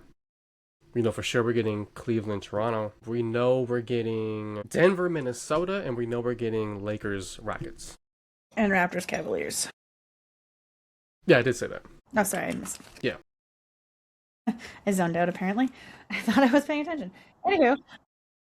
Yeah, I mean, honestly, it's funny because I feel like the thing with the play-in is that it's kind of just confirming what we all always believed, is that like the mid seeding series are always the most interesting in the first round anyways. Like the 1-8 series is always kind of a dog walk. Although I am really rooting for the Hornets to get past Miami. I'd really like Charlotte and Detroit to play each other on a deep, deep level. I really want that. For the sake of beef stews and Jalen Duren's wallets, I don't want that, but I do want that game. You just want beef stew to knock out Miles Bridges, don't you? Well, duh. Yeah, obviously. I want him to take LaMelo Ball's car keys from him. That would also be good. That would be a public service, actually. Both things would be public services. I have a friend who just moved to Charlotte. I told him, hey, don't be on the road after Hornets games. No. Avoid. For the rest of the night, just stay home. Stay home. Genuinely, I mean, the fact even Musa is like, yeah, I wouldn't get in a car with him. It's like your own teammates are like, nah, fam. Nah. To be honest, Beef Stew stealing LaMelo's car keys and beating up Miles Bridges would be public services, in my opinion. So, I don't even like saying Nasty Man's name, actually. Let's be real here. He doesn't deserve to be on the pod. But as far as the two Bridges is in the NBA, he's my least favorite. Yeah, by a pretty significant margin. Knicks Hawks is going to be spicy. I'm excited for that. The Hawks are like a weird team. How are you feeling? What's your confidence level? Because the Hawks are like a weirdly spicy team. I want to say my confidence level is, I'm going to say medium rare. Medium low. The Hawks and the Knicks are kind of going in opposite directions right now, where the Knicks kind of farted away the 2 seed to a team that was missing Jason Tatum pretty much the entire season. Meanwhile, and they almost fucked off the 3 seed to Cleveland, a Cleveland team that was kind of farting around for most of the season too. The Hawks have been red hot, but they've also mostly beat up on kind of dog shit tanking teams. Yeah. They're super interesting in that I've been reading a lot of like the previews and stuff. The Hawks have like one of the best starting lineups in the league since the Trae Young trade. The Knicks have one of the worst high usage starting lineups in the league, and they just refuse to change the lineup. They have not put Mitch and Cat as a starting duo together. I'm sure Mitch will play more in the playoffs than he does in the regular season, but they haven't like made them a starting duo. They haven't pushed Bridges to the bench, or Hart to the bench, or moved Deuce to the starting lineup. There's a lot of lineups for the Knicks that actually work really well, and none of them are the starting group. And the starting group, they're not overused to the extent they were last year, but hasn't that like been the case since Tibbs though? 2 years, 2 years of this starting lineup not being especially effective. Yeah, they're like a +2, like is their net rating, and it's not what you want if you want to compete for a championship. And like Dolan has said, the goal is to make it to the finals this year. He said they should. Like an idiot. So Atlanta's interesting. I still think they're not an entirely serious contending team, but Nickeil Alexander-Walker has been cooking. I think the Knicks can deal with him and Jalen Johnson, who has become one of the finest Jalens in the league. Truly. Yes. CJ McCollum has had kind of a nice year. Kristaps is still a Hawk. No, he's not. They traded him to the Warriors. I'm the sure. Warrior. He popped up on the Hawks stat page. The Hawks are interesting. Okongwu might be able to shoot well enough to pull a Knicks center out of the paint, but I think if they go Cat Mitch often enough, they can counteract that with the offensive boards and all that good stuff. But I just kind of think this is going to be one of those series that goes to 7 when it doesn't have to. I think the Knicks are still a more talented team than them. They're a more experienced team than them. But I feel like they just don't have the right mix of players. They have the right talent level, but not the right mix of players to like really blow away a lower seed. I think it's going to go to probably 7 when it really doesn't have to. And whether or not they actually win the series depends on whether 2 or 3 specific players are doing their one swing skill at a high enough level. Right. Bridges participating on the offense enough and like actually getting in the vague vicinity of the rim. Mm-hmm. Is Deuce McBride healthy enough after surgery to do what he's got to do? And can Josh Hart, is he bold enough to shoot 5-6 threes in a game when the other team puts their center on him and sinks him 15, to around the nail or whatever every time he's off the ball? Like, can he make them pay? And sometimes he can. Sometimes he's feeling it and he's letting that shit go. And sometimes he's like, looks, dribbles it, and then the possession kind of dies. I I think the Knicks win the series. I just don't think it's going to be a convincing Easy. win. I think it's going to be like the Pistons series last year. That's kind of how I was feeling about it. I don't think the Hawks are serious, but I think they're spicy, and I think that they're kind of that first round team. You're like, I'd prefer to not play you. You know, yeah, that's super I fair. would have much rather played Toronto, who are only the 5 seed off tiebreaker over Atlanta. I would have, because the Knicks was beating Toronto 13 straight 14 straight matchups. times, actually. Yeah, 14. yeah, they've been smoking the Raptors. Even the games where it's been close going into like the fourth quarter, they've just completely killed them. The Knicks' strengths kind of play to the Raptors' weaknesses. Offensive rebounding, the Raptors just don't have a lot of size. Honestly, a situation of matchup more than anything else in that case, Yeah. I think. Raptors can't really shoot. The Knicks don't really defend the 3-point line well, but if you can't shoot, it doesn't really fucking matter. Yeah, it's like it's a stoppable force versus a movable object at that point. Yeah, Toronto, interesting situation where they're, I guess we're going to get into their series next. They're the 5 seed. They're only 2 games ahead of the 9 seed. The East was interesting Weird. this year. Yeah. I guess, like, before I get to the playoff part, big picture, I think this season has been a success, and I'm happy with the way the season's gone. And I think Raptors fans who are being in their feelings about it are like, need to touch grass, because last year the vibes were so incredibly fucking bad that Those are guys who were fans like 2019 and onward. They weren't really, yeah. they weren't there for the Damon Stoudemire era. No. And I'm gonna be honest, I fully wasn't either for a lot of, I mean, I was, but I wasn't. Like, my basketball fandom for a lot of my younger days was kind of iffy, but I was around for that. The Raptors were bad most of my life, and I still paid attention. And I really didn't become a fan till kind of just as LeBronto kind of started. Like, a little before that, but kind of like that.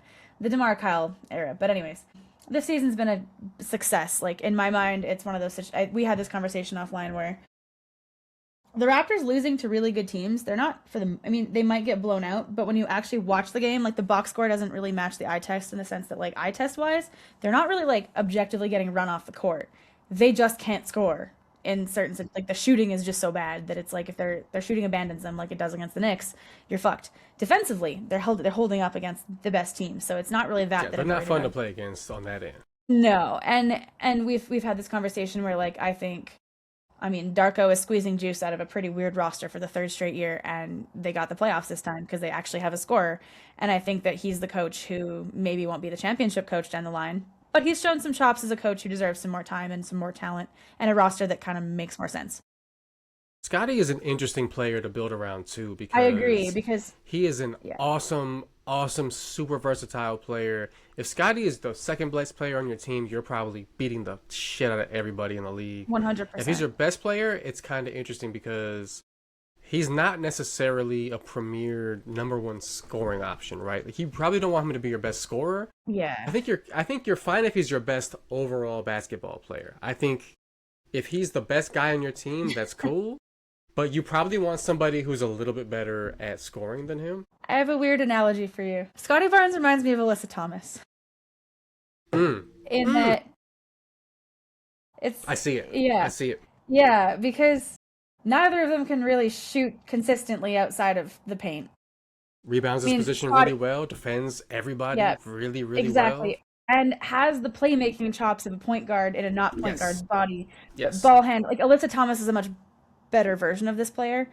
But I kind of see Scotty's peak as being Alyssa Thomas, where it's like that jack of all trades, master of none, but in the best possible way, where, like, they do so many good things that Yeah, I if the think worst thing you have to Scotty, do is get a supplementary score, like a better scorer, then great. Like, right. you know what I mean? Scotty can protect the rim better. AT can, like, I think a little bit Yeah. better developed passer, but I think the overlap is like they But I make think sense as a comparison. But I think AT's playmaking is partially better only because her ball handling is better. And Yeah, I think she's a sharper handle. once Scotty's handle is, and it's gotten so much better since he's entered. So he's developing this part of his game. If his handle can just tighten up that little bit more, it'll open so much more of the playmaking. And that's part of why he hasn't worked as a primary scorer either, or a primary playmaker, is his ball handling is just, like, still iffy. But There's a dearth of wiggle on the Toronto Raptors in yeah, general. I think there's a lot of guys who can functionally dribble the ball to the rim and, like, have it secure, but there's not a lot of people who can get somebody off balance and shake them. Like, yeah, we like, talked I about think that with RJ Barrett a little bit. RJ can drive real strong, but he not gonna put you. He not gonna move on you.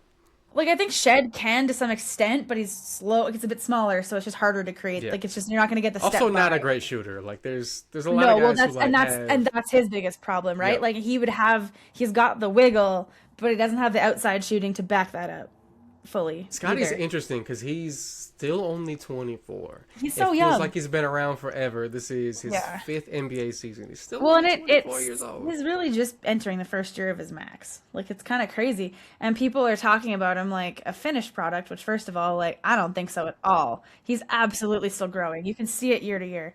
That kid's gonna develop forever. Yeah. I think he's Seems really, to have a very strong connection to Darko, which seems good. They seem to be like mind melded a little. They scare the shit out of each other in the locker room, so it works.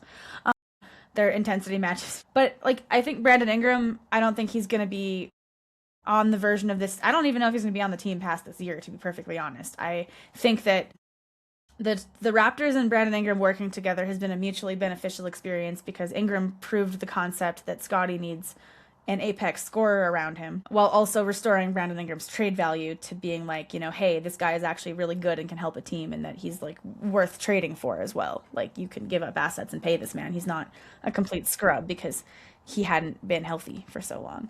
So it's like if he's on the team next year, awesome. I like Bi. It's been really fun rooting for him. He's honestly like one of the, as a person goes, seems like one of the Yeah. easiest people to root for because there's Yeah. absolutely nothing to dislike. His Yeah. relationship with Glorilla is frankly wholesome, and he's like him and his like he's part of the team. Everyone likes him. Everyone likes Bi. He's a good dude.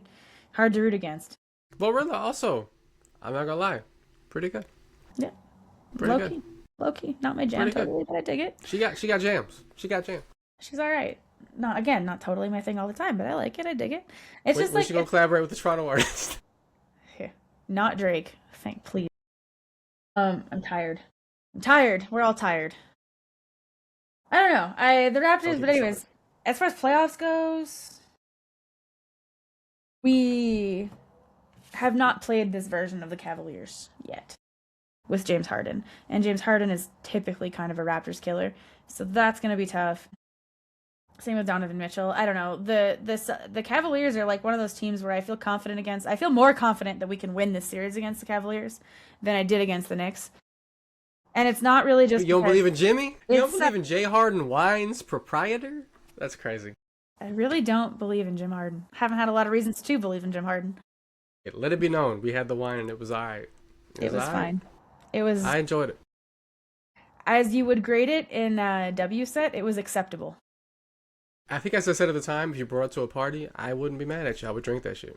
Like, you know what I mean? I So, wouldn't be like, I think, do y'all have any beer? Like, I would drink Yeah. it. So when you're Yeah. judging the scale of wine on quality, there's poor, acceptable, good, very good, and then outstanding. And outstanding is Yeah. like very hard to get to. It's very Yeah. it's not common. And acceptable is like, so there's like 4 characteristics you kind of judge based on, like, to judge the quality.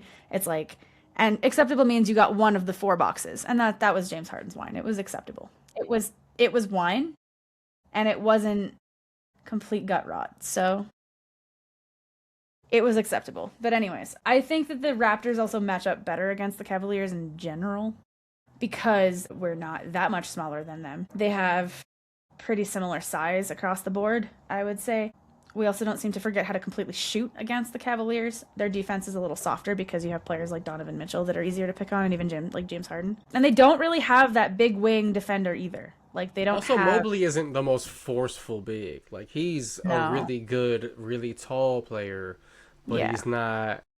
he's not going to physically dominate The front court is less of a problem the against the Raptors in Cavaliers. the way that, like, Mitchell Robinson will just, like, feast on the offensive Or glass. even Cat always plays pretty well. Well, not always, but generally plays pretty well. Yeah. I think the Cavaliers are spiritually a lot more similar to the Raptors as well, just in general, which is funny because we're on very different trajectories. The Cavaliers are supposed to be at a winning the championship pace, and we're just happy to be back in the playoffs. So it's hilarious that we're basically the same team in a lot of ways.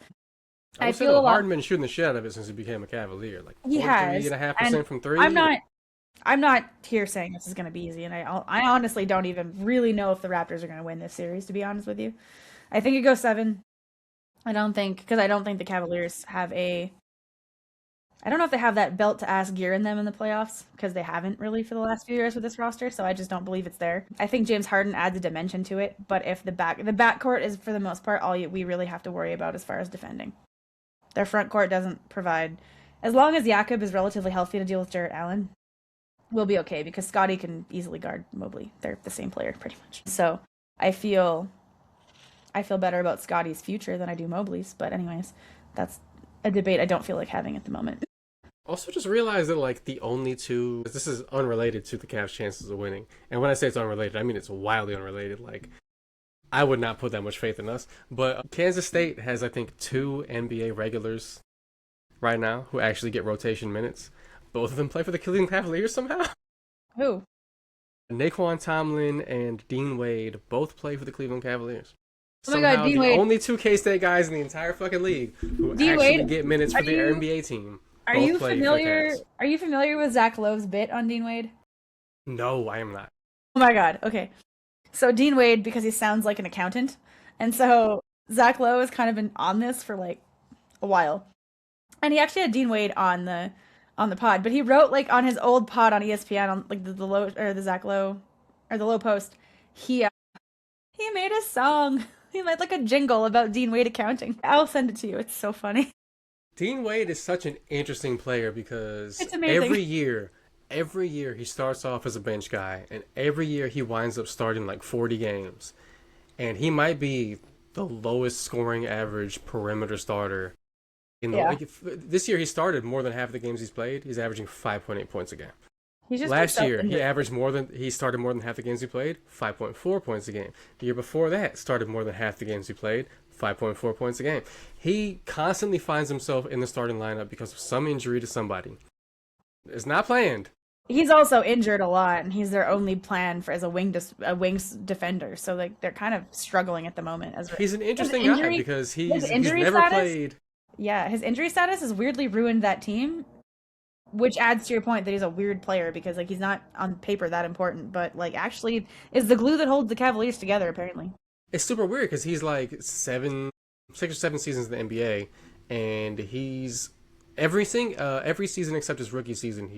The last 3 seasons he started a majority of his games, but he's never been higher than 22 minutes a game. Like he's that starter who comes in, he plays 20, that's it. He gets a couple shots. They're not leaning on him, but he's like kind of filling in. But he's like really important. Kind of important, but not important at the same time. Yeah. He is the role-playingest role player, like maybe in the entire league. Pretty much. It's like his importance to the team does not match the number of minutes he plays. The league average in 3-point shooting has generally hovered around 36% the last like decade. Yeah.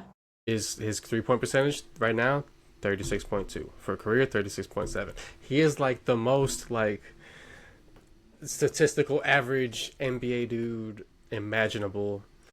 5.3 points per game for his career, but again, a lot of starts. He's just there. He's out there not fucking it up. Also not really changing things that much. Honestly, sometimes not fucking it up is all you got to do. I guess for time we should definitely pivot to the Western Conference. Yeah. Western Conference. The only 2 series we really know right now are Lakers Rockets and Wolves Nuggets. And Wolves Nuggets gonna be fascinating. I think the Nuggets actually finally might pull out a series against Minnesota. I don't know if Minnesota can take this one, but who knows? It's gonna be an interesting series. The Nuggets, crucially, still missing Peyton Watson. He's been out for a very long time with his hamstring injury, and that is definitely concerning with Anthony Edwards and Ayo Dosunmu coming to town. So that sucks, but that'll be a classically good series because Nuggets Wolves is always a good series. Getting ahead of myself. I don't know if you have any thoughts there, but Lakers Rockets is kind of an interesting one. I think the Rockets should take it, but the Rockets are a weird freaking team, so who knows? Yeah, the Rockets kind of feel like they're overachieving and underachieving at the same time. The Lakers could win that one, but it's really hard to say what version of Luka and what version of Austin Reeves you might get with them being injured at the end of the regular season. Because are either of them back? Are either of them The assumption is that Luka will be back, but I haven't heard anything official. I know, yeah, neither of them have played the last part of the season. LeBron's had to turn back the clock. which has been interesting. He can do it still, but I don't think he's going to carry you through a playoff series, and that Rockets series is going to be physical. Yeah. Because that Rocket, especially now, the Rockets seem to have found something with Reed Shepherd, so that's good. He's the only place they can attack. The Lakers can possibly attack on defense, but good luck. Yeah, I mean the Rockets. Honestly, what's the only the only interesting thing about them is like they'll win this series if the entire ship isn't built, their entire offense isn't built out of Kevin Durant. If they get some contributions from other players, I feel pretty confident they're going to take this series. If it's something better other than like KD save us, it's the 5 seconds left in the shot clock. Please save us. Yeah, if the entire offense is built out of Kevin Durant, then the Lakers definitely have a chance because I think as far as like individual scorers that can carry an offense, Luka's at a level above KD at this point in KD's career, in my opinion. Like, and that's not again shade to KD. That's just the fact that he's old now, and post Achilles and other injuries. He's just not prime KD. That's not. It's just the way it is. So, yeah. I don't know. The playoffs are going to be interesting. I think there's some interesting matchups. Do we have an update on Heat Hornets yet? Oh, Charlotte's pulling ahead in overtime. Okay. Ooh. It's getting spicy. I didn't realize it went to overtime. I kind of stopped tracking it. I just checked. I honestly really hope Charlotte makes it just for the sake of, like, I just want some new blood. I don't know. And against Detroit, I think that would just be a really fun series. Yeah, there's a certain abuser that needs to be put in his place, but, whatever. I don't advocate for violence, but I do advocate for hard screens. Love a good hard screen. Who doesn't? So Lakers Rockets, vaguely interesting, could be something. It feels like one of those ones where whoever wins that one, the second round is the end of the round. Probably, yeah, I would agree. So it feels low stakes, even though it could be a really good series. It feels low stakes. Denver, Minnesota is fascinating to me. Nugs Wolves is very much like either of these teams can go to the finals, in my opinion. It's a 3-6 matchup where both of those teams probably wish they were playing against either the Lakers or the Rockets, because both of them feel like, and I'm not saying this is necessarily guaranteed the case, but both of those teams feel like if they played against LA or Houston, they would walk to the second round. Yeah. We got a matchup between a different looking Wolves team and the Nuggets 2 years ago, where the Wolves won it in a really close series, if I recall correctly. 7 games. It was 7 games. 7 games, yep. The Nuggets were winning in game 7, and they flamed out because they were tired, to be honest. Yep, 7-game series. Wolves won it, and then they lost. They got smacked by the Mavericks in the conference finals. Yeah. But this is a different looking Wolves team. It feels like they're not the best version of themselves. No. It's kind of a weird mismatched roster. But it's weird. Yeah, the Wolves are strange because they also absolutely turn into a different team against the Nuggets because they're trying, there's just, beef there, right? Because they're divisional rivals. There's the Jokic-Gobert thing that's been baked in since Gobert was in Utah. They're just very familiar foes, and I think that plays into it. And then, the Wolves have kind of had their number for the most part in other matchups outside of the playoffs since then, even at Christmas. But then Jokic, delivered, an insane performance on Christmas. That was amazing. He has some of his best games against the Wolves, even if they don't win. This is definitely a different Wolves team. I agree with you, though, that I don't know. They're weird. I don't trust the Wolves. The Wolves very much play to their competition, which in this case means you're probably going to get the best version of the Wolves. Yep. But I don't really know what I can't make sense of them. They're so weird because, last year's team went to the conference finals, and it was basically the same group as this year's team, right? It's fundamentally kind of the same players. Yeah. And they've even added Iota Somu, right? But they feel like a worse team this year in a strange way. They feel like they're underachieving compared to last year. They feel like they're taking kind of a half step backwards. But they play the Nuggets really well. And the Nugs also in a weird space as a team because they have Aaron Gordon is back now after missing a good chunk of the season. And Jamal Murray feels like he's Jamal Murray again. But I'm still not super instilled with confidence in this Nuggets team, even though I feel like they have the guys to make a deep playoff run. They've had some shaky stretches this year. It's the defense that's concerning, for sure, I think, the most with the Nuggets. In part because they're still not fully healthy. Not having Peyton Watson, really worries me. Aaron Gordon, I think, is, the most important player to their defense, but the combination of the two.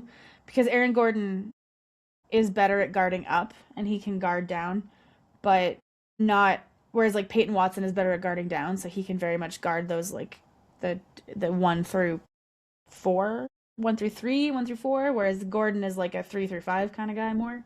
So it's not having both of those players, especially when you're playing a team like Minnesota that has two really dynamic guards, especially in Anthony Edwards and Io. That's a little bit concerning. But the Wolves are also the Wolves, and you just don't really know what you're gonna get. It's gonna take a while for them to shake that in because they've played so inconsistently this season. For a team that could win the finals, they're also a team that's like lost in games where you're like, what? You shouldn't have lost that, buddy. Like, what are we doing here? Like, Yeah, the Wolves had some weird blowouts to teams they shouldn't yeah, lose to. they're a team. They're one of those teams where it's like, like for instance, like the Raptors have lost against all of the top competition, but we've taken care of the teams below us, like easily taken care of the teams below us with 1 or 2 exceptions. Whereas I actually can't say that about the Wolves. You can't really say that they've taken care of the teams below them because they kind of haven't. They've had a lot of losses to some teams that you're like, I don't think you should have lost that, but okay. And in weird ways, they melt down.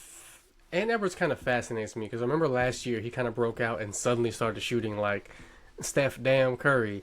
And I think some people had some skepticism that it might be like a 1-year blip like Julius Randle during the lockout season where he hit more threes than Dirk Nowitzki ever had in a year and shot that shit at a crazy percentage.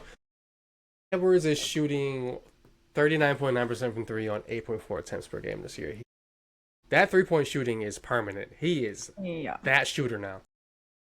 His room for growth is in the post, and even then he's shown some growth. If Randall can be good Randall, the Wolves can win this series. For sure. Even going on the road.